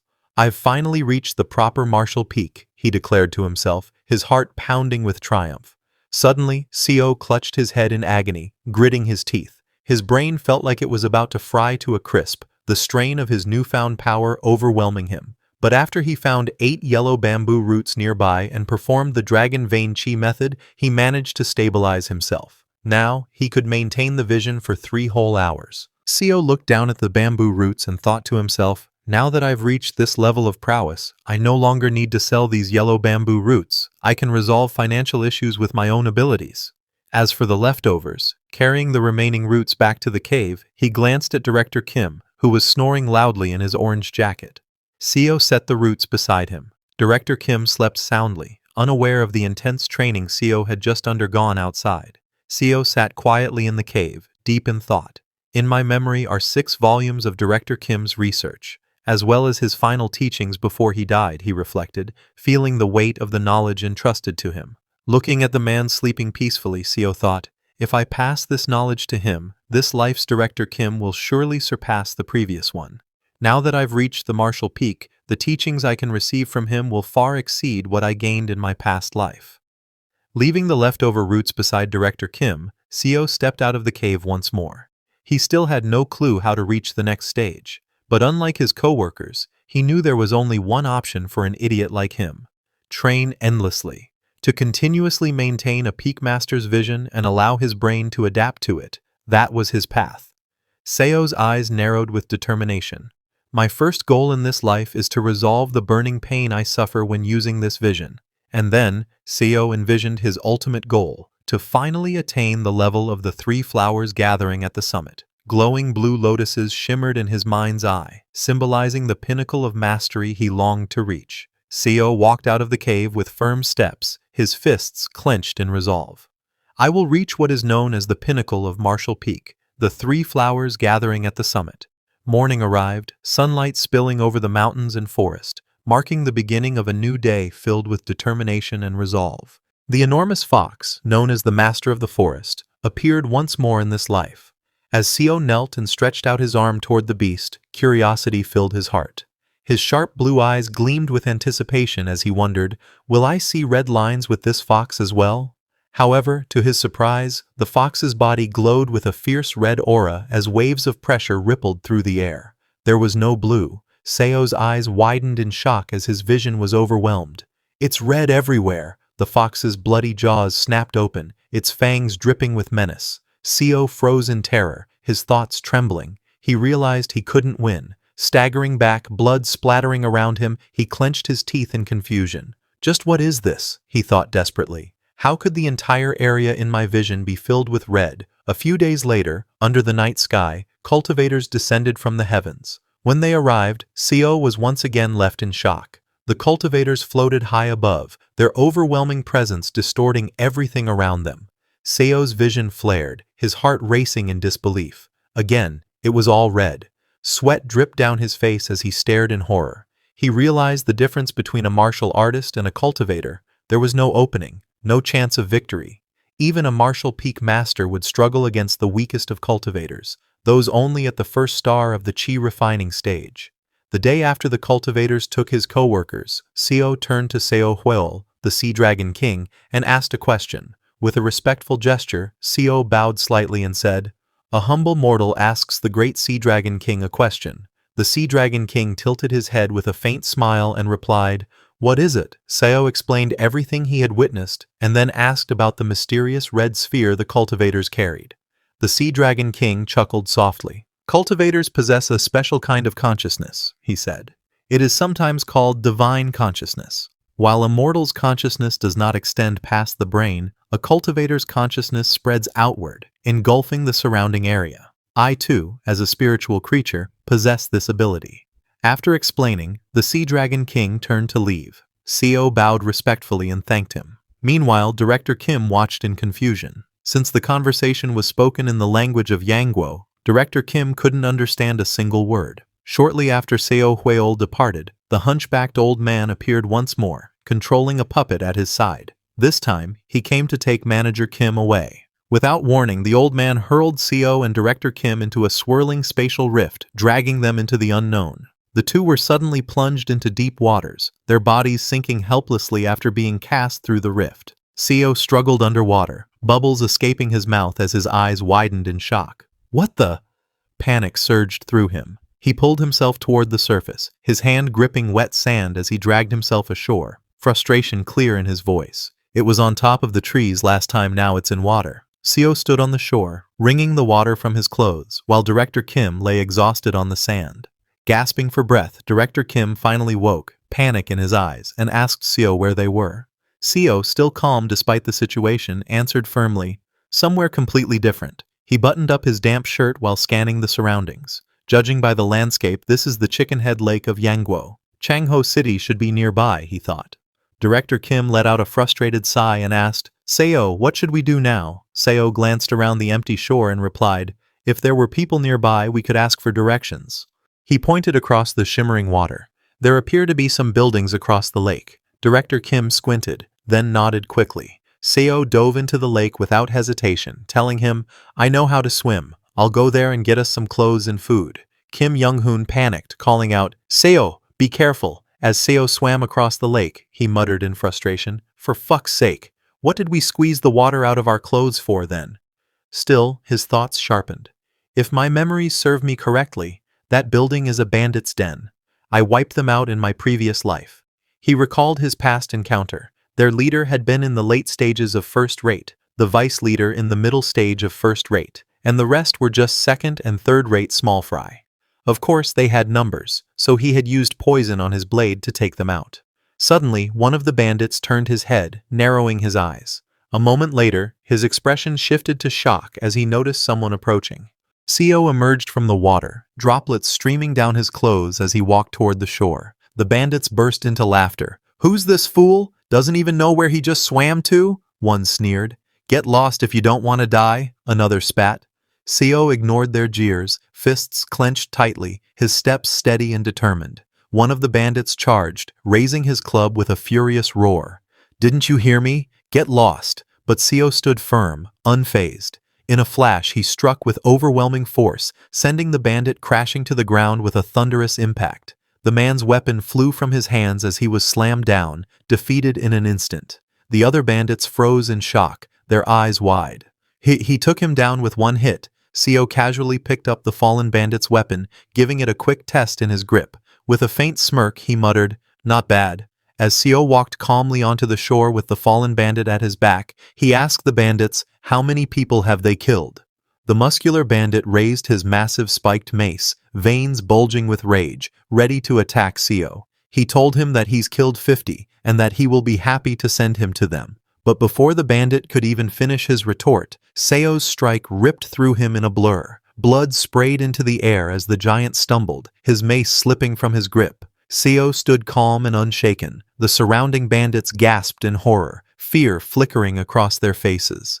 Seo's cold voice cut through the silence. From here on out, anyone who's killed before can come at me. From the tall wooden building overlooking the camp, watchful eyes peered down. The leaders had heard the commotion. Inside, they lounged around drinking and laughing, women pouring wine as they reveled without care. One of them roared in amusement, while another yanked harshly at a bound woman. "Come here, bitch!" he barked cruelly, making her cry out in fear. Just then, a bandit holding a cup of wine paused mid-pour, eyes narrowing toward the noise outside. "Who the hell is that?" he muttered. The doors burst open, flooding the room with blinding light. Seo stood at the entrance, his silhouette dark and menacing. In one hand, he gripped a bloodied club. In the other, he held the severed head of a bandit, letting it dangle for all to see. The room fell silent. Terror crept into every corner. Seated on a grand chair draped in tiger skin, the bandit leader glared with a cold sneer, his hand resting on the head of a growling tiger at his side. "You son of a bitch," he muttered darkly. Then, raising his voice, he roared, "Kill that rat!" Chaos erupted. Armed men drew their swords surrounding Seo.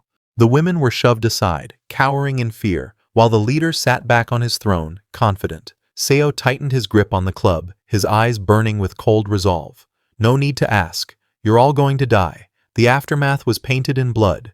Bodies of bandits lay scattered across the ground, lifeless and broken. The once noisy stronghold stood silent, looming wooden buildings now drenched in crimson. The bandit leader, who had once sat proudly on his throne, now trembled on the floor, his face pale with terror. You're a peak master," he stammered, pleading desperately.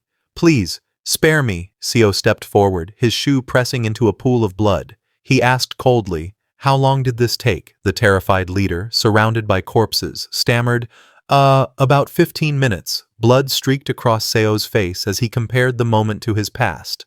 "Last time it took me a whole day to wipe them out. I had to set this place on fire, retreat, and take them one by one with poison. But this time, in just 15 minutes, I killed them all with a stick." The weight of his growth compared to his past life was undeniable. Seo loomed over the trembling bandit leader, his club dripping blood. "All right, now die. Wait, I'll tell you where I hid the money. Just spare me." Seo didn't care. With a brutal swing, his club silenced the plea. Blood splattered across the floor. "As for the money, I already know where it is, from the last time I was here." After wiping out the bandits, Seo calmly unlocked the heavy brass padlock, freeing dozens of captives. As he stepped outside, the freed people dropped to their knees, voices trembling with gratitude. "Thank you, brave one. You've taken revenge on these damned bandits." Seo's expression remained calm and unreadable. He only let out a quiet pause, their gratitude weighing little compared to his own thoughts. One of the captives looked up, his voice shaking. "Please, at least tell us your title, so we can repay our debt." Seo scratched the back of his head, glancing at the kneeling crowd. "A title," he muttered. The crowd bowed even lower, voices rising with respect. "Do inform us." A confident smile curved Seo's lips as sunlight glinted across his face. "My title is Infinite Fighting Spirit." He went with Director Kim to Changho City. There they used the bandits' money to buy identification plaques and a manor for themselves. After that, he was taught both martial arts and writing by Director Kim. Just like that, 2 months passed, and Director Kim sat in deep meditation, surrounded by glowing blue lotus lights, with rare herbs placed in front of him. Seo looked at Director Kim and realized that he was growing faster than before. Watching this progress made Seo feel almost discouraged. Seo thought to himself that it had always been this way. For some, reaching the peak of martial arts could take a lifetime, while others could skip past the early stages altogether. With the guidance of a great master and powerful martial arts, they could even reach the realm of the 3 flowers gather at the summit. Seo walked toward Director Kim and offered his congratulations. He found it unbelievable that Director Kim had reached the realm of 3 flowers gather at the summit before even fully learning how to read. Director Kim admitted that he was quite surprised himself. He never expected that he would possess such great martial talent. Seo thought back and realized he had never truly had an evenly matched duel with Director Kim after Kim reached the realm of the 3 flowers. Instead, Director Kim had only been offering him guidance through sparring. Seo wondered how things would be now. He had already reached the martial peak, while Kim Young-hoon had just stepped into the realm of the 3 flowers. Seo asked Director Kim if he would be interested in a duel. Director Kim laughed and agreed, saying he might finally have a chance at winning this time. After agreeing, both of them headed toward the mountains. There, Seo and Director Kim clashed fiercely. Seo unleashed the Severing Mountain Sword, while Director Kim countered with Entering Mountain. The force of their blows shook the ground as the two exchanged powerful strikes. Director Kim swung his sword with fierce strength, unleashing the technique Severing Leyline Blade, Dragon Hill. Energy surged around him as the strike cut through the air with overwhelming power. Seeing this, Seo realized in shock that his blue energy lines were being pushed back. Feeling the pressure of Director Kim's attack, he quickly decided that he needed to dodge. However, Seo stopped and thought for a moment. He realized that if he dodged, he would just keep getting pushed back. Seo felt an intense urge to win rising inside his heart. He couldn't understand why the desire to triumph was burning so fiercely within him. He realized that this duel might be his very last chance, the only opportunity he would ever have to defeat Director Kim in this lifetime. Seo knew that Kim Young-hoon would continue to grow at an incredible pace. The next time they fought, Young-hoon's strength would reach a level that Seo could never hope to match. Seo and Director Kim clashed fiercely, their swords colliding in midair. The impact sent shockwaves rippling through the forest, shaking the ground and trees around them. Seo gritted his teeth, realizing the weight of the duel. This moment, while Director Kim had just attained the realm of 3 flowers, this was his final chance to defeat him in this lifetime. Seo tightened his grip on his hidden weapons and steeled his resolve. Yeah, let's win. He charged forward with full determination, hurling his hidden blades as he shouted in his heart, using everything he had. Director Kim's eyes widened in surprise as Seo's hidden blades shot toward him. He quickly raised his sword, deflecting the incoming strikes with a sharp clang of steel. Seo steadied himself with his sword, a sharp look in his eyes. He had disrupted the flow of Kim's moves, feeling a brief opening in the clash. He pressed forward with determination, thinking to himself that he was ahead of him in terms of real combat experience. So he could win. Seo unleashed a powerful strike, shouting, "Severing Mountain Sword, Flowing Ridge." The ground split apart violently, sending rocks and shockwaves surging toward Director Kim. Director Kim's eyes gleamed with confidence as he charged forward through the debris. With a fierce smile, it was clear he would show Seo the stage that was the 3 flowers. Suddenly, Seo's eyes widened as his instincts screamed in alarm. Every sense in his body was sending him danger signals. Something big was coming, and he was right. Director Kim raised his sword high as blue energy swirled violently around him.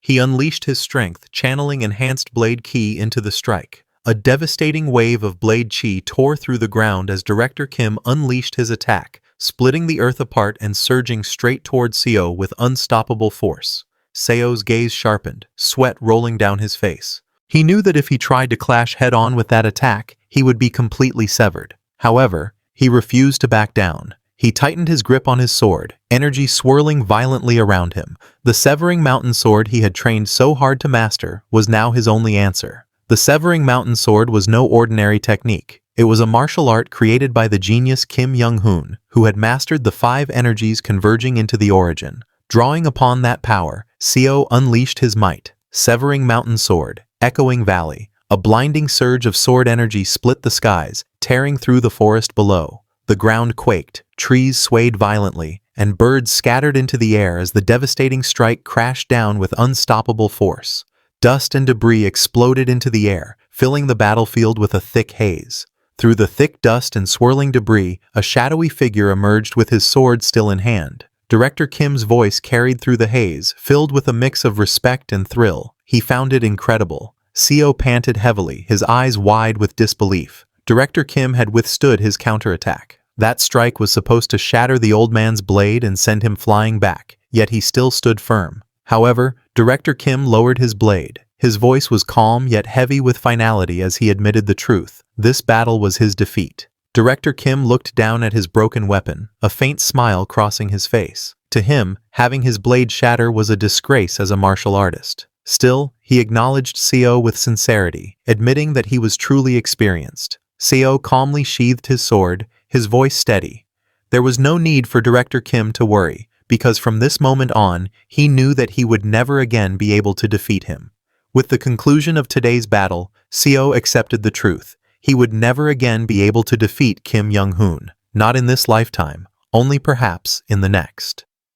Sometime later, both of them went back to the grand chamber. Seo told Director Kim that for reaching the stage where the three flowers gathered at the summit realm, a special reward had been prepared as a gift for him. Inside the quiet chamber, Director Kim let out a small laugh, asking if the fierce duel they just had wasn't already his gift. Curious, he wondered if something more had been prepared.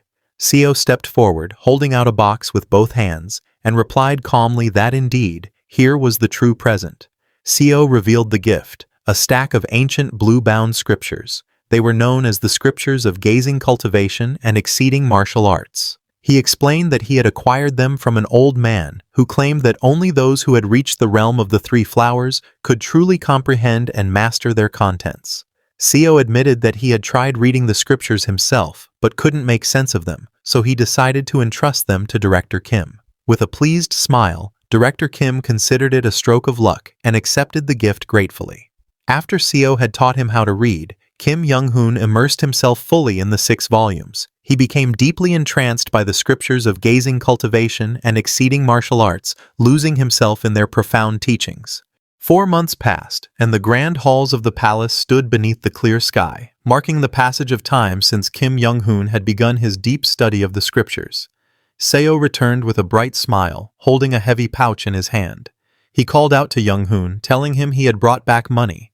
With excitement, he explained that he had caught a big one this time, earning quite the bounty. But when he stepped into the room with the pouch of bounty in his hand, he noticed it was empty. Only the scriptures lay open on the floor. Looking around in confusion, he wondered aloud if Young-hoon had left. Seo's eyes swept across the empty room, settling on the scriptures left behind. A deep unease filled him as he realized he couldn't sense Young-hoon's presence at all. It was as if the man had completely vanished. Suddenly, a chilling pressure filled the room. From within the lingering aura, Kim Young-hoon emerged, wreathed in a dark, ominous energy. His eyes gleamed with newfound power, and a sinister smile spread across his face. Seo froze in shock, gasping as fear coursed through him. Kim Young-hoon laughed triumphantly, holding one of the scriptures in his hand. He explained that he had used a technique from the scriptures of gazing cultivation and exceeding martial arts, one that concealed his presence so completely that Seo couldn't detect him at all. His eyes gleamed with excitement as he declared that these books truly contained astonishing martial arts.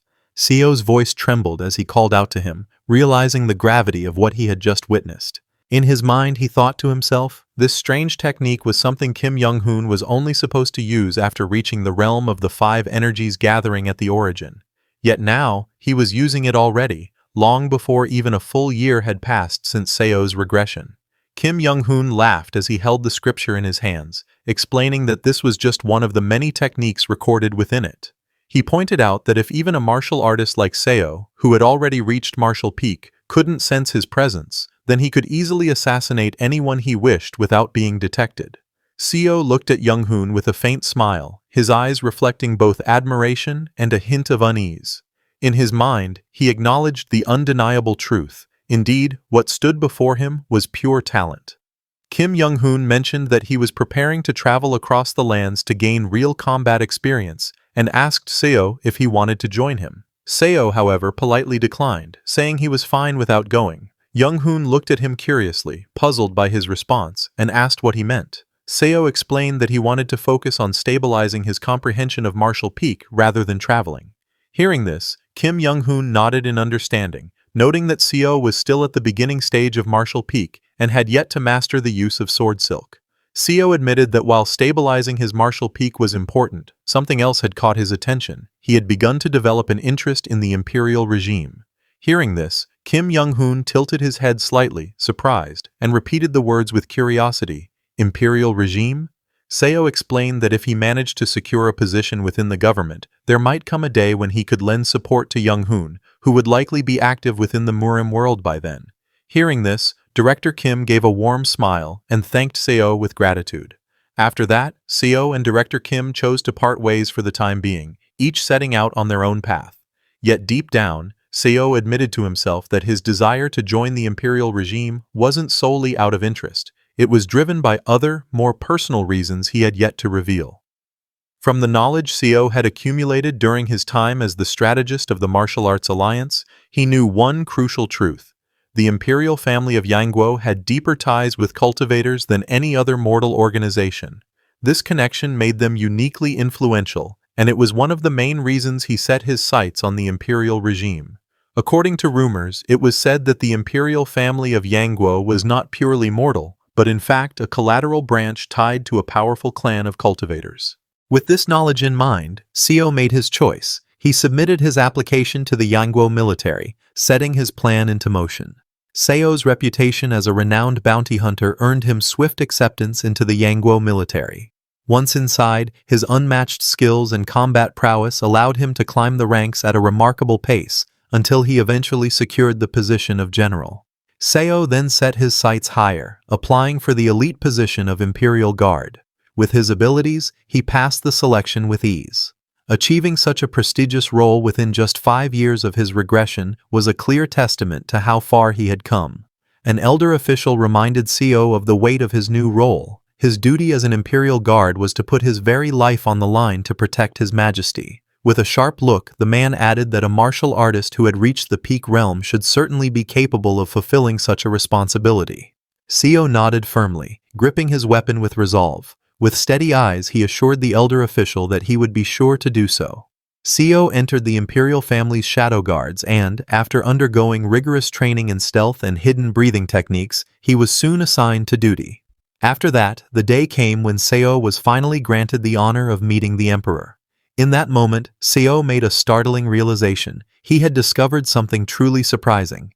To his astonishment, he realized the truth. The emperor himself was a cultivator. Xiao could sense it clearly, the consciousness of a cultivator. The emperor was not an ordinary ruler, but a cultivator who had been born with a spiritual root. Although he still could not believe his eyes, his lingering doubts were erased after he encountered several of the emperor's kin. It became clear that the majority of the imperial family were cultivators as well, each possessing the consciousness to match. However, he noticed that the imperial family members did not appear to be higher-ranked cultivators. None of them came anywhere close to the level of that fox he encountered when he came into this world. Even so, Xiao realized that they were cultivators of the qi refining realm. Still, he could not understand why a martial artist who had only just reached martial peak was required to guard them. Although he could sense that the emperor's consciousness was far greater than that of someone at the qi refining stage, first star.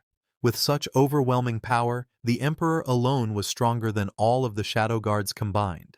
Xiao realized that the shadow guard existed merely as a convenience for the emperor, something he relied on because he was too lazy to personally deal with assassins. The emperor was known as the man who faced the greatest number of assassination attempts in the entire empire. Assassins came after the emperor almost every single night, and whenever they did, Xiao was the one who took care of them. Although it was tough every day, at the very least, facing these assassins gave him the chance to gain more experience. And just like that, 5 years went by as Xiao faithfully served the empire as a member of the Shadow Guard. During that time, Director Kim rose to the position of alliance leader. However, since Xiao was serving as a member of the Shadow Guard, he was unable to officially meet with the alliance leader. So Xiao arranged to meet Director Kim in secret. The two shared drinks together, catching up on each other's lives. And then, not long after, events took a sudden turn. That night, within the lantern-lit building, Director Kim tightly gripped his sword. Dark red energy swirled around the blade, hinting that he was about to break through to another realm. Xiao's sharp eyes caught sight of the red lines. He realized they represented the most optimal trajectories his opponent could use to strike at him. Seeing Director Kim, he could feel the danger radiating from the red lines. If he stepped into that area, Director Kim's attacks would slice through him instantly. Xiao paused as a familiar sensation washed over him. This feeling was unmistakable. It was the consciousness of a cultivator.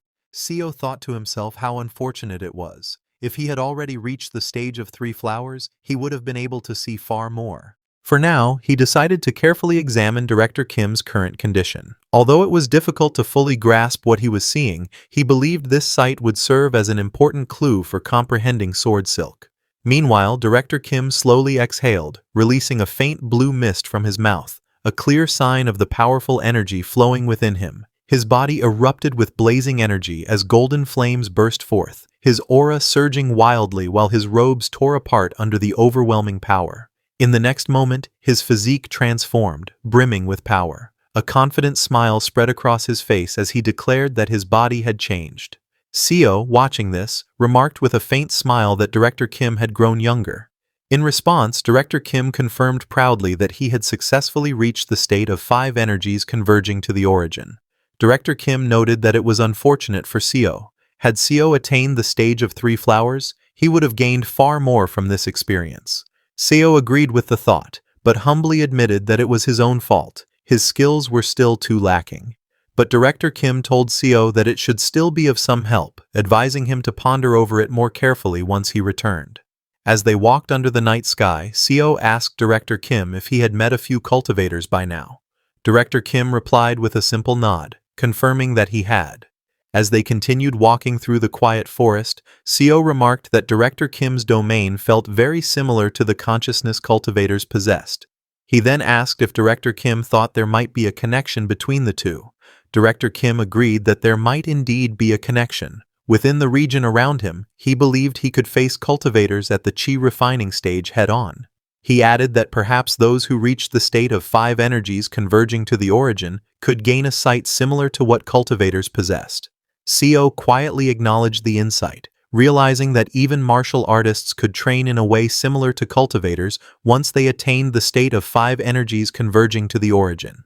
Seo reflected that just as the gap between first rate and martial peak was vast, the difference between martial peak and the state of 5 energies converging to the origin must be even greater.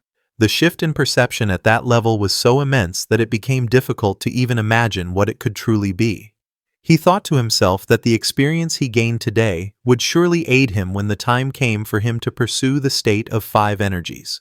After receiving guidance from Kim Young-hoon, he made his way back to the palace. A few days later, as he was patrolling, the palace halls suddenly grew quiet under the dim glow of lanterns. From the shadows above, a figure crept along the beams of the grand hall. Seo's sharp eyes caught the movement immediately, and he recognized the threat at once. Another assassin had infiltrated the palace.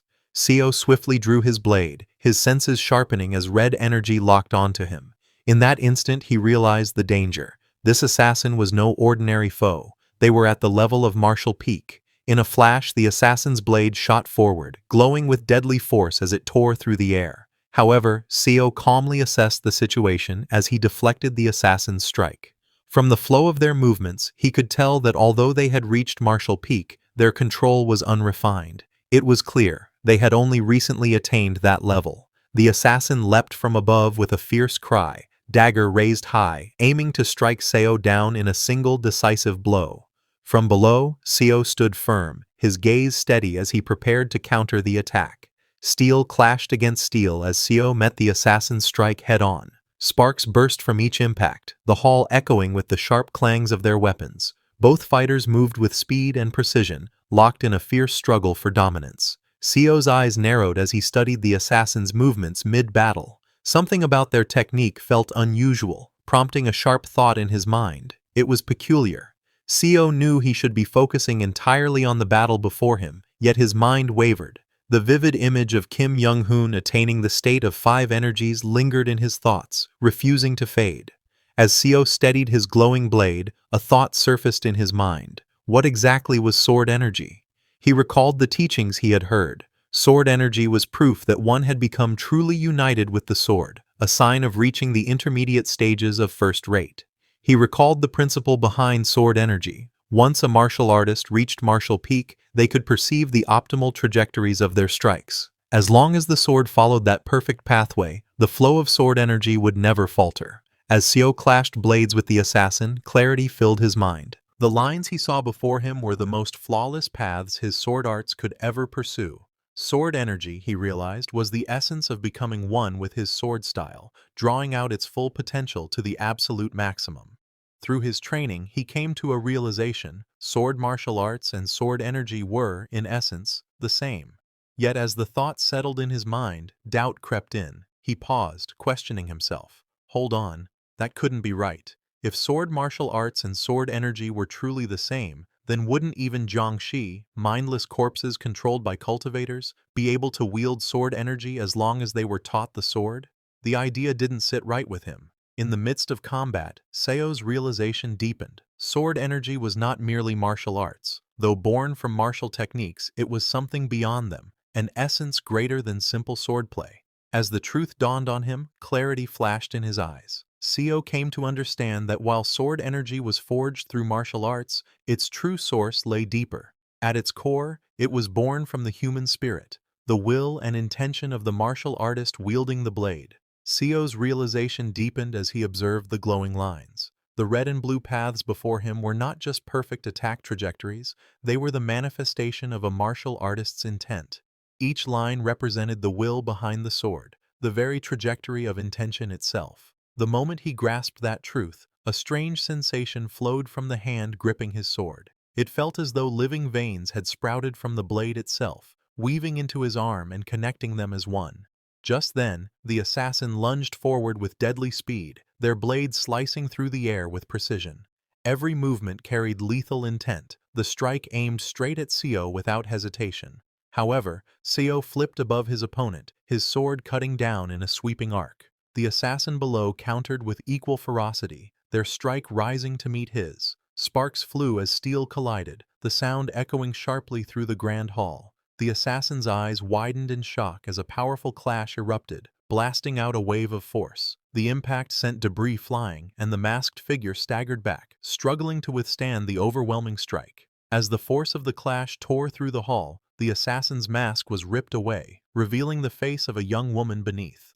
The young woman, battered and bloodied, struggled to push herself up, her eyes filled with both fear and defiance. Seo stepped forward with calm, deliberate steps, the glow of sword silk illuminating his path. His presence was heavy, his gaze sharp as he looked down at her. Recognition flickered in his eyes. A shadowed smile crossed his face as he remarked coldly that her features seemed familiar. In that instant, a memory surfaced. He recalled seeing her before, dressed not as an assassin but as one of the Emperor's new handmaidens. Seo stood tall, his sword lowered but his presence oppressive as he looked down at the fallen assassin. He remarked coldly that to reach the level of Peak Master at such a young age was no small feat. With such talent, she could have surely advanced further, perhaps even attained the stage of gathering the three flowers. But then his tone sharpened. Struggling on the floor, her voice trembled as she recognized Seo, calling him by the title whispered among warriors, the infinite fighting spirit. Upon hearing this, Seo came closer to her and asked if she truly knew who he was. Seo remembered 10 years ago. His name had spread far and wide. Back then, he was revered as the infinite fighting spirit, a warrior of unmatched willpower. But as time passed, his reputation twisted. Fear replaced respect, and whispers in the Yan Kingdom began to call him something else, the infinite fighting monster. Blood dripped from her lips as she forced out her words, her body trembling with rage and grief. She admitted that her little brother had been far more talented than she ever was, but his brilliance had been cut short, all because of that wretched emperor. Seo's expression remained cold, his voice steady and unyielding. Appealing to his emotions was meaningless. He would not be swayed. The law was clear, and to him, there was no exception. Assassins were to be executed on the spot. Just then, a group of guards stormed in, weapons drawn and eyes blazing with fury. Their leader's voice thundered through the chamber, declaring the alarm. Another assassin attack had begun. The wounded woman fell to her knees, desperation in her eyes as she cried out. She pleaded with Seo, known as the infinite fighting monster, telling him he was making a mistake. Her voice trembled as she revealed the truth. The common people were dying because of the Emperor's cruel orders.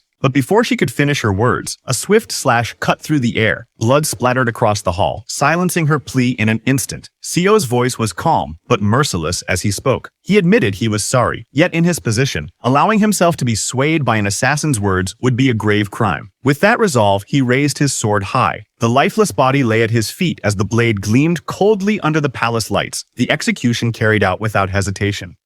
However, a faint pang of regret stirred within him for ending such a remarkable talent with his own hands. Yet there was no time to dwell on it. With the help of his fellow guards, he quietly tended to the aftermath, lifting the fallen body and cleaning the traces of what had just transpired. After that, Seo glanced toward the Emperor's chambers, noting how much noise had erupted just moments earlier. Yet, as expected, the Emperor never stirred. The reason soon became clear. A powerful soundproofing spell had been cast around the Emperor's quarters. It was almost as if he had no need to conceal the truth, boldly showing that he was, in fact, a cultivator. Everyone in the Shadow Guard was well aware that the Emperor was a cultivator. For those who had reached the level of Peak Master, it was easy to perceive a cultivator's domain with their own eyes. As the guards moved swiftly, one of them gave a sharp order, demanding that the scene be cleaned up without leaving a single trace behind. Seo knew the shadow guards protected the emperor without question, for it was the duty entrusted to them. None of them dared to complain, no matter the burden. Still, a troubling thought lingered. Assassination attempts on the emperor had been growing more frequent with each passing day. Although the Yan Kingdom had recently entered a time of peace and prosperity under the emperor's rule, poverty still lingered among some. Yet there were no longer cases of commoners falling into ruin and resorting to banditry just to survive. Seo pondered deeply, questioning who could be so relentless in sending assassins after the emperor. Examining the weapon, he noticed it had been coated with a deadly poison. What troubled him even more was the realization that the assassin came from the Yan Kingdom itself, and even knew his title. But he decided not to rush and thought it best to take his time to uncover the truth. As he walked down the dark halls of the imperial palace, his steps echoing, he reminded himself of his true purpose. He had come here not for power or politics, but simply to gather information about cultivators.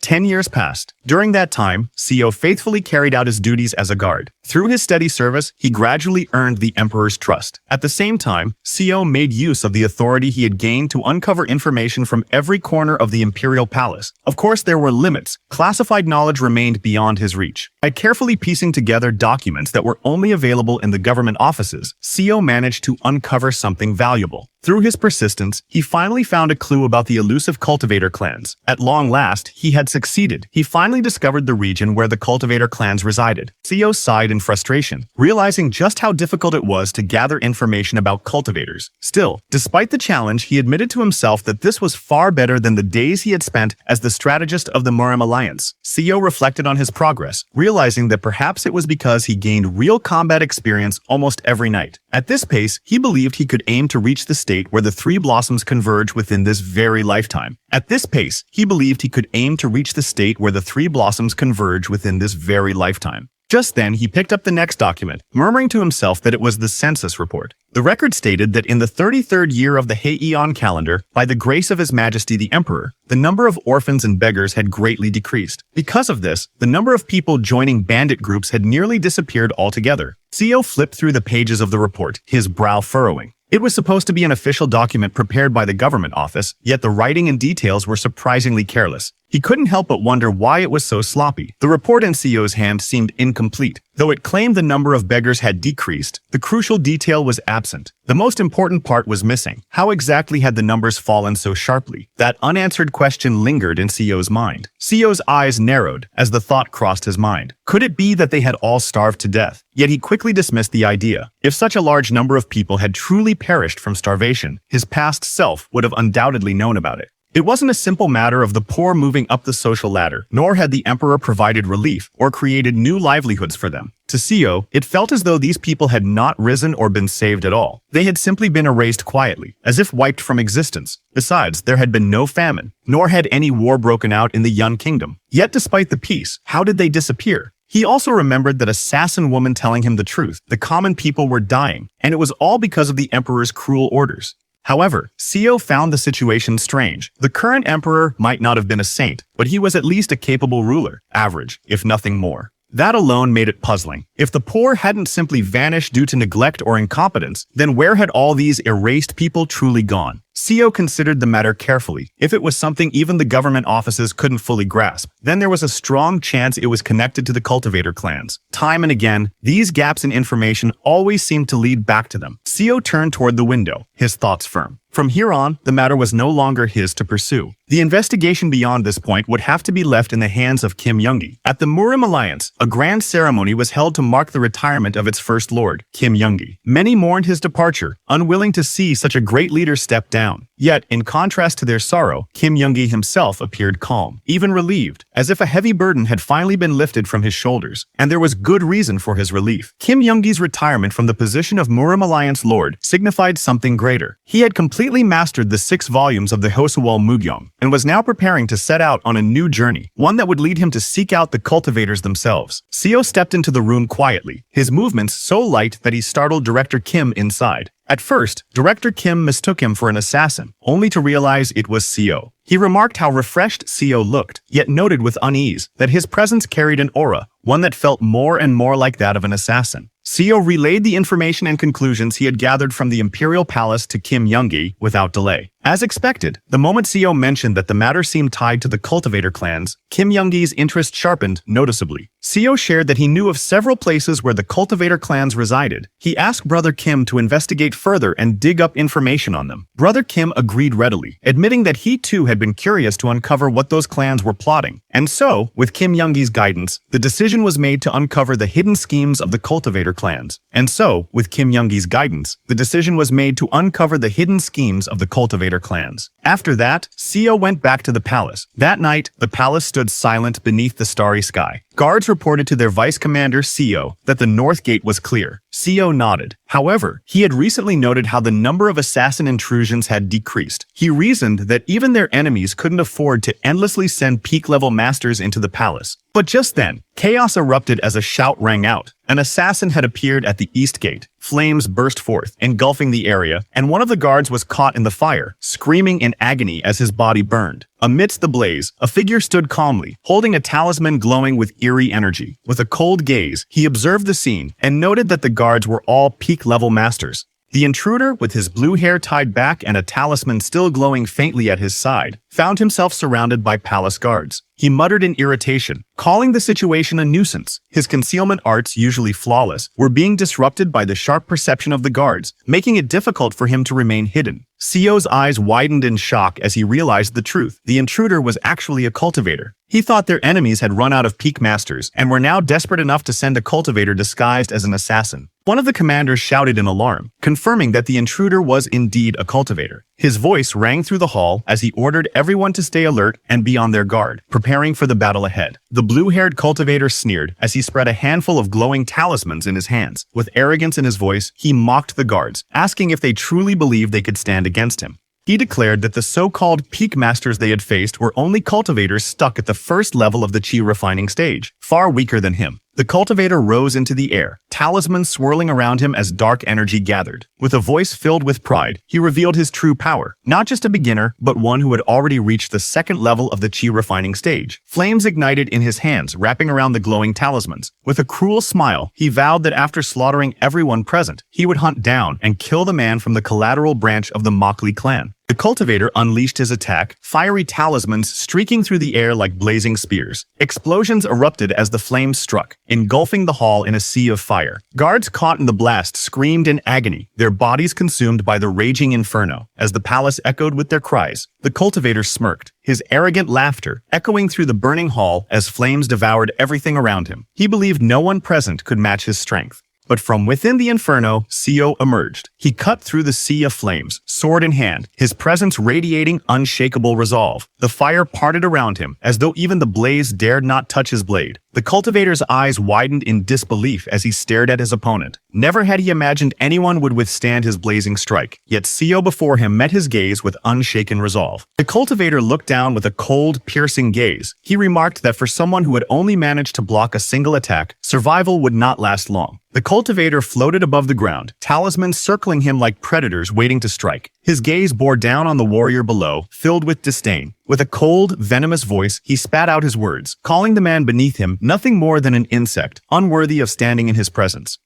Meanwhile, outside, a sudden burst of light shook the ground as a powerful barrier formed around the palace, sealing everything inside. The guards outside stumbled back in shock, their weapons trembling in their hands. One of them cursed under his breath, realizing it was a barrier. Confusion spread quickly among the soldiers as they stared at the glowing dome. They muttered to each other, wondering what was happening within the palace walls. The air grew heavy with tension, and unease clouded their faces. The soldiers grew restless as the barrier pulsed with a dark purple glow. Fear spread among them, and one of the guards questioned if a cultivator had launched an attack. Realizing the danger, another guard shouted urgently for reinforcements, ordering his comrades to call for more troops at once. Meanwhile, inside, one of the guards collapsed to his knees, his clothes torn and stained with blood. Around him, the bodies of fallen comrades lay scattered, some burned beyond recognition as flames devoured their remains. His breathing was heavy, every gasp sounding strained as he tried to steady himself with his weapon. But before he could regain his strength, a massive explosion erupted nearby. The palace shook violently as fire burst forth, swallowing everything in a storm of blazing heat and destruction. Through the blazing chaos, Seo pushed forward with determined steps, his body bloodied but his will unshaken. His sword gleamed with a sharp blue light as he gathered all his strength. He thought to himself that even holding on for a single second could turn the tide. If he could evolve his sword silk into sword-enhanced chi, then perhaps he could pierce through the overwhelming power before him. The cultivator laughed arrogantly, his barrier shining brightly as talismans floated in the air around him. He declared that no matter how many times it was attempted, Seo's power would never be enough to break through his defensive techniques. But Seo charged forward without hesitation, blood streaking down his face as his sword burned with fierce blue energy. The clash thundered through the hall, his strike tearing against the glowing barrier with unstoppable force. For the first time, the cultivator's mocking smile twisted into shock. His eyes widened in disbelief as he shouted in anger and fear, cursing Seo and calling him a madman. Seo launched himself downward with all the strength he had left, his sword blazing with crackling energy as it tore through the air. The cultivator was struck, his body thrown back violently, blood spraying as the attack ripped into him. But the moment of triumph was short-lived. Seo's sword-enhanced chi, into which he had poured every last bit of his remaining energy, fizzled out almost instantly. Blood poured from his mouth as his body weakened. He realized with bitter clarity that without a deeper understanding, it was nearly impossible to maintain sword-enhanced chi for even a single second. He fell to the ground without even giving a proper fight. The cultivator stood at the center of the hall, his body wrapped in a glowing blue barrier. With a single release of power, he sent shockwaves rippling upward, throwing soldiers off their feet and leaving them sprawled across the ground. The surviving guards, bloodied but still standing, looked on with fury and disbelief. The cultivator roared in fury, his body surging with power as he leapt forward. With a heavy step, he came crashing down, stomping Seo violently into the ground. Seo coughed blood, his body writhing in pain from the brutal strike. Enraged beyond reason, the cultivator's eyes burned with hatred. His voice thundered as he spat out his prideful wrath, demanding how a lowly creature like Seo dared to lay a cut on him. The cultivator clenched his sleeve tightly, his voice dripping with venom. He admitted that at first he had only planned to toy with Seo before turning his attention to the branch family member of the Mockley clan. But now, his rage had shifted his intentions entirely. With fury in his eyes, he declared that he would impale Seo on a pike and crush him bit by bit until death finally claimed him. As he roared, countless talismans scattered into the air, transforming into deadly, spiraling spears that radiated killing intent, all aimed at Seo. The Vice Squad leader and his men tried to intervene, but the golden spears of energy rained down without mercy. Several soldiers were pierced through instantly, blood spraying as their cries echoed through the hall. The blue-haired cultivator didn't even spare them a second glance. His cold voice cut through the chaos as he dismissed their lives with disdain, warning them not to interrupt him. To him, they were nothing more than insects beneath his feet. The blue-haired cultivator stood tall, his gaze cold as he looked down on Seo, who lay bloodied beneath him. His voice rang with arrogance as he declared that no matter how much one struggled, resistance against a cultivator was meaningless. In the end, he said, Seo's fate was nothing more than to be crushed under his foot. The remaining soldiers nearby trembled at the sight, their faces grim and uncertain. Some tried to steady their weapons while others froze, caught between fear and duty, as Seo's pained coughs echoed weakly through the hall. Seo lay sprawled on the ground, blood pouring from his mouth as his body trembled with pain. His breath came out ragged, each cough staining the floor crimson. Inwardly, he cursed himself. He had recklessly pushed too much chi through his body at once. Now his insides were in complete disarray, leaving him barely able to move under the crushing pressure of the cultivator standing over him. The cultivator looked down at Seo in surprise, realizing the man was still clinging to life despite his battered state. With a cruel grin, he raised his foot and stomped down mercilessly, blood splattering across the floor. His voice dripped with contempt as he mocked Seo, eager to see just how long this so-called insect could endure under his torment.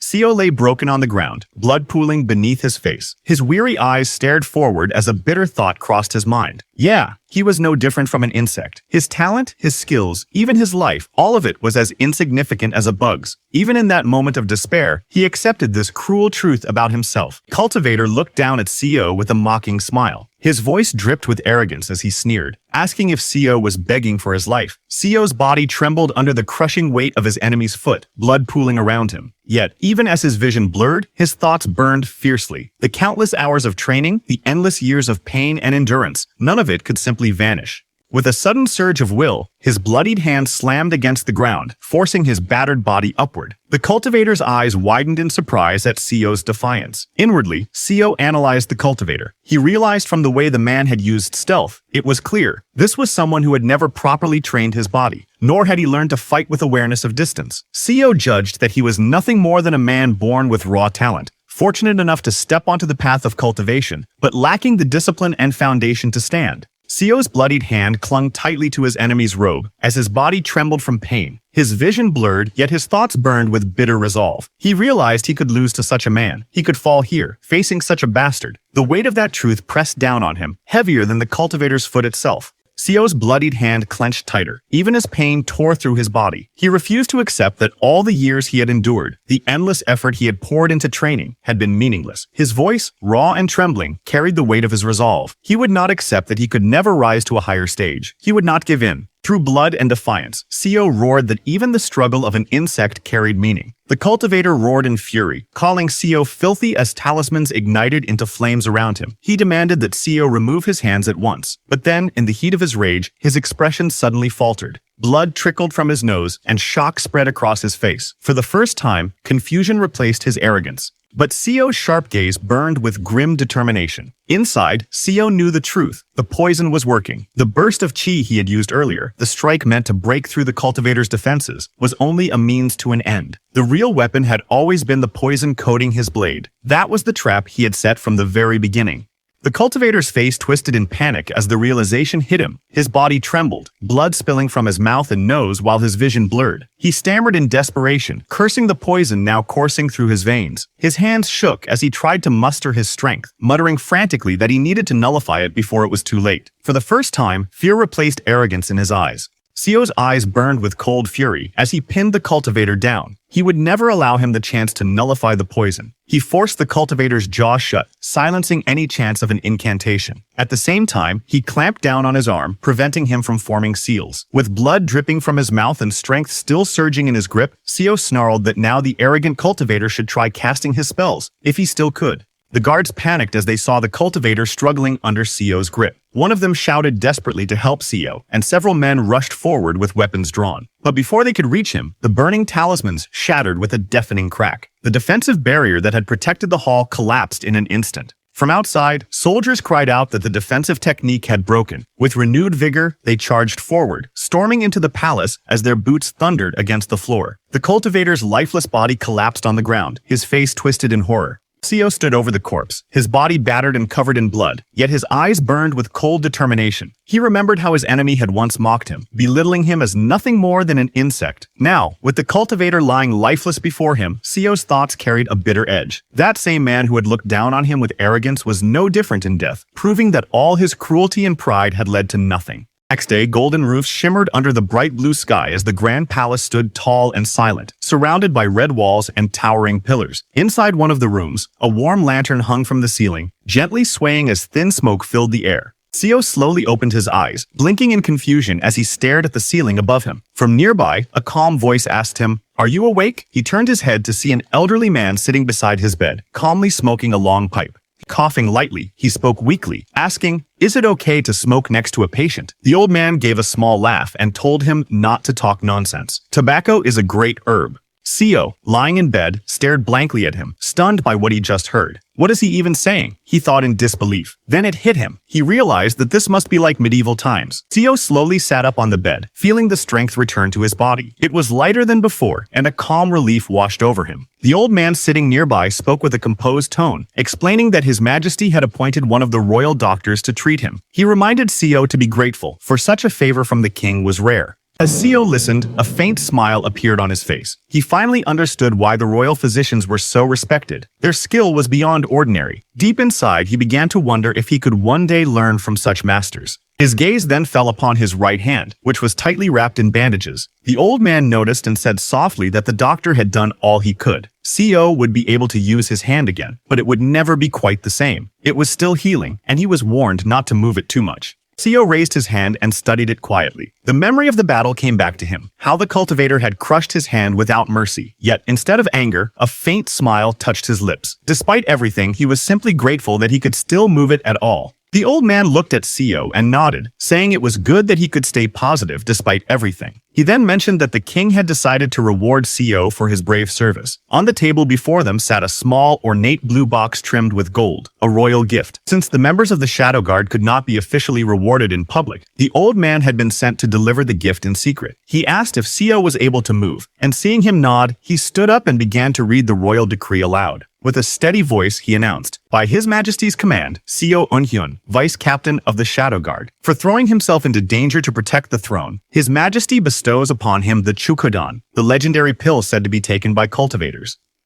Hearing those words, Seo knelt down on the wooden floor, lowering his head in deep respect. His voice echoed through the quiet room as he declared, "Long live His Majesty." Seo carefully opened the ornate blue box, and inside it lay a small, glowing red pill resting on soft black silk. The light from the pill shimmered faintly, filling the room with a quiet sense of awe. The old man beside him began to explain that the pill was a modified version of the Chukidan, the kind of pill cultivators used to advance their chi and reach the foundation stage. This version, however, lacked the pure essence of the original. Seo listened, nodding slowly, though he didn't fully understand what any of it meant. As he gazed at the pill, realization began to dawn on him. He remembered the name Chukidan. It was something he had heard before.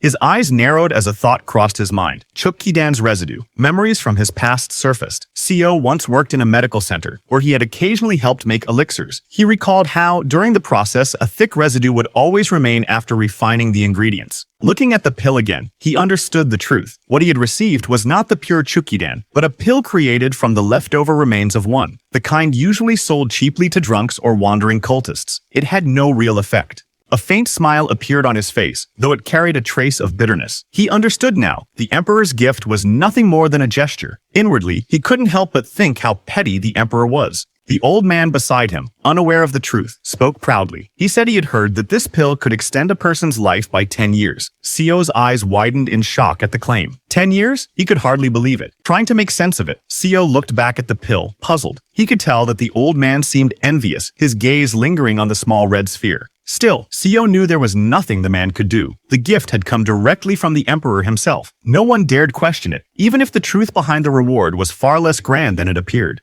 Seo gazed at the glowing red pill resting in his hand, its light flickering softly against the walls of the quiet room. After a moment of thought, he decided he would only take it once his internal veins had completely healed. The old man beside him nodded and reminded him to always remember the kindness of His Majesty before taking his leave. Left alone, Seo stood silently, the sunlight spilling across the floor. He looked down at the small pill with a calm expression. Inwardly, he reasoned that it would be best to use it only at the edge of death, when all strength was gone, to test whether it truly possessed the power it claimed. Though he knew its origins were humble, he still couldn't ignore the small hope it offered. A faint smile appeared on Seo's face as he studied the pill once more. The thought of gaining even 10 more years of life filled him with quiet relief. To receive such a thing, even if flawed, felt like a blessing in disguise. As he stood there, light shining through the palace windows, Seo's heart grew steadier. The weight of his journey no longer felt as heavy. Gazing out toward the grand palace rooftops under the bright sky, he felt a renewed sense of purpose, as though this new path, this fourth life, would finally unfold in his favor. Next day, under the bright blue sky, the training ground stood silent, except for the sound of wind brushing against the wooden stands. Suddenly, a loud impact shook the arena's floor as a sword struck the ground, scattering dust into the air. Seo clenched his wounded hand and groaned, his face tightening from the sharp pain that spread through his arm. The skin along his palm was scarred and rough, trembling from the strain. Even though his injuries had healed, the pain refused to fade. Every time he tried to grip his sword tightly, a burning sensation tore through his veins, forcing him to loosen his hold.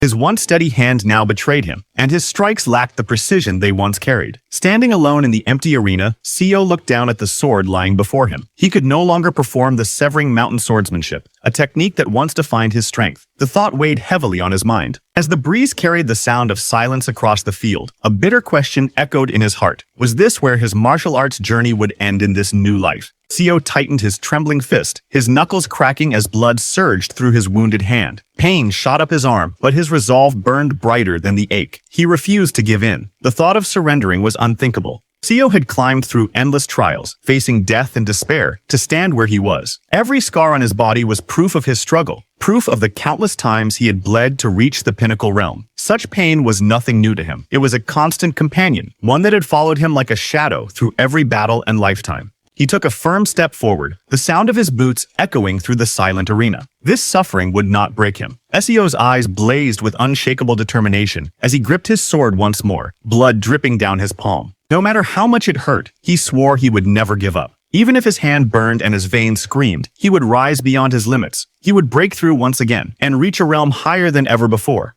Just like that, 10 more years quietly passed beneath the endless sky, and now 3 full decades had gone by since Seo's regression began. Time had carved wisdom into his face and steadiness into his heart. Through those long years, Seo grew accustomed to the constant ache that lingered in his right hand. The pain never truly left him, but it became a familiar companion, one he learned to move with rather than fight against. His swordsmanship evolved, the once imperfect techniques honed into flawless precision. The flowing grace of his sword silk technique reached perfection, and he had long since mastered the elusive shadow techniques. Yet, what mattered most was not the refinement of his blade, but the secret knowledge he had uncovered. Holding an old letter sent by Kim Young-hoon, Seo studied its faded words carefully. Within its cryptic lines, he had nearly unveiled the hidden truth behind the cultivator's existence. It was said that most cultivators concealed their dwellings behind powerful formations, barriers invisible to ordinary eyes. The weaker ones built their homes within the mortal realm, blending in among common folk. But those born with great talent, or heirs of renowned clans, resided within vast spiritual domains, protected and nourished by sacred formations.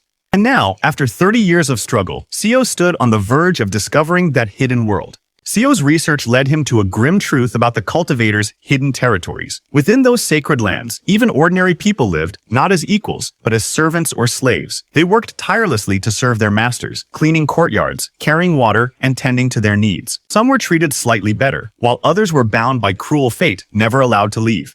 According to Kim Young-hoon's most recent letter, Seo finally uncovered a disturbing detail. It was one of the cultivator clans that had been secretly sending powerful assassins, those who had reached the pinnacle realm, into the royal palace. These assassins were not born cultivators, but ordinary people, handpicked for their potential. The clan had been capturing talented commoners, training them in secret, and molding them into deadly warriors. Reading the reports, Seo understood the situation more clearly. Many of the beggars and wanderers who had mysteriously vanished from the royal records were likely taken into these hidden domains. There, they were either forged into assassins or condemned to live out their days as slaves, bound forever to serve their cultivator overlords. As Seo stared into the flickering firelight, a heavy silence filled the room. The truth was cruel, but now he knew what kind of world hid behind those powerful formations, a world where strength dictated fate and weakness meant servitude. As Seo stood deep in thought, his mind filled with the tangled web of cultivator politics, a voice suddenly echoed from behind him, breaking the silence. Someone spoke from the shadows, questioning him with a teasing tone.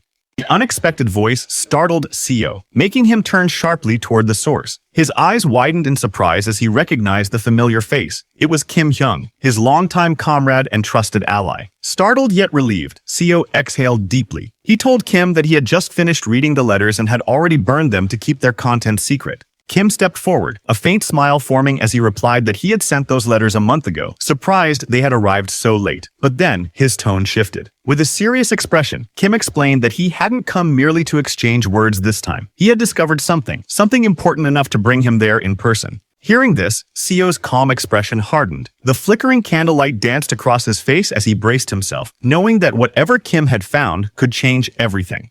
Seo turned toward Kim, confusion flashing in his eyes as he asked what Kim meant. But before Seo could say more, Kim's sword began to move through the air, cutting across invisible currents of energy. He explained that he was dispelling the suspicious formations that surrounded them, removing any hidden eyes or listening spells that might be nearby. Once the air around them stilled, Kim finally spoke with a grave tone. He revealed that there were 2 major cultivator clans in the kingdom of Yangguo. Seo nodded slightly, recalling the contents of the letters he had read earlier. Kim continued, one of the clans belonged to the current emperor, while the other was tied to the previous ruler. As he spoke, the image of 2 emperors came to mind, the present one cloaked in power, and the shadow of the old dynasty that refused to fade. The old emperor's bloodline, known as the Jin clan, once ruled for centuries. However, 100 years ago, the Malki clan rose in rebellion, overthrowing the Jin clan and seizing the throne. Since then, the 2 clans had been locked in a hidden war, fighting relentlessly for control of the nation. After the Malki clan seized control of Yangguo, the influence of the Jin clan began to fade. Once a dominant force that ruled for generations, their power was now only a shadow of what it had been. In a desperate attempt to regain strength, the Jin clan started recruiting ordinary people, men and women with no cultivation background, and turned them into assassins through harsh and secretive training. Seo listened quietly as Kim explained this. He already knew part of the story from the letters he had received, but Kim's expression made it clear that the true revelation was yet to come. The next part, Kim said, was what truly mattered. He then posed a question that sent a chill through the room. How could the Jin clan transform mere mortals into martial artists who stood at the pinnacle realm? How could they produce such powerful warriors in such numbers? The answer, Kim revealed, was horrifying. The Jin clan had discovered a forbidden method. They infused the bodies of their assassins with the spirits of their own families. This cruel act forcefully awakened hidden potential, pushing their talent to inhuman levels.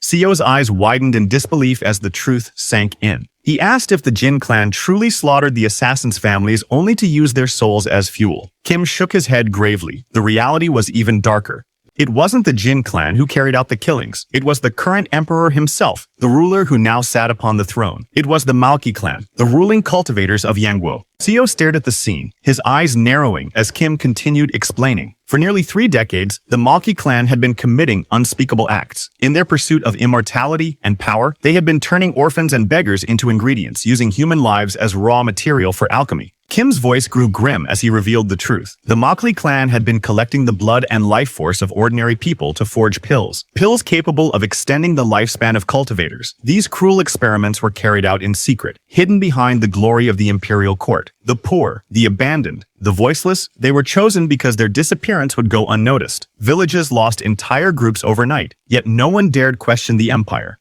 Seo clenched his fists in silent rage as the reality sank in. The powerful Mokli clan, the so-called protectors of Yangguo, had built their strength upon the suffering of innocents. They weren't rulers, they were butchers wearing the robes of immortals. Kim's words struck like thunder. The truth behind the emperor's cultivators left Seo trembling in disbelief. His eyes widened, voice shaking as he muttered in horror, wondering if this was nothing less than cannibalism. Kim's calm yet grim tone confirmed it. They were consuming people. The Mokli clan and the emperor's chosen cultivators had fallen so far that they now fed upon human life to fuel their strength. Seo clutched his face in despair, unable to comprehend the depth of corruption. These were not demons, nor wicked cults. They were supposed to be righteous cultivators, the ones destined to ascend to the heavens. Yet they had become worse than monsters. Overwhelmed by disgust, he could no longer contain his anger. The realization tore through his heart. The emperor's men, whom he had once served and protected, were nothing but cannibals clothed in sacred robes. Innocent people were being slaughtered under imperial orders, all for power and longevity. And the most painful truth of all, he had spent his entire life defending those very butchers.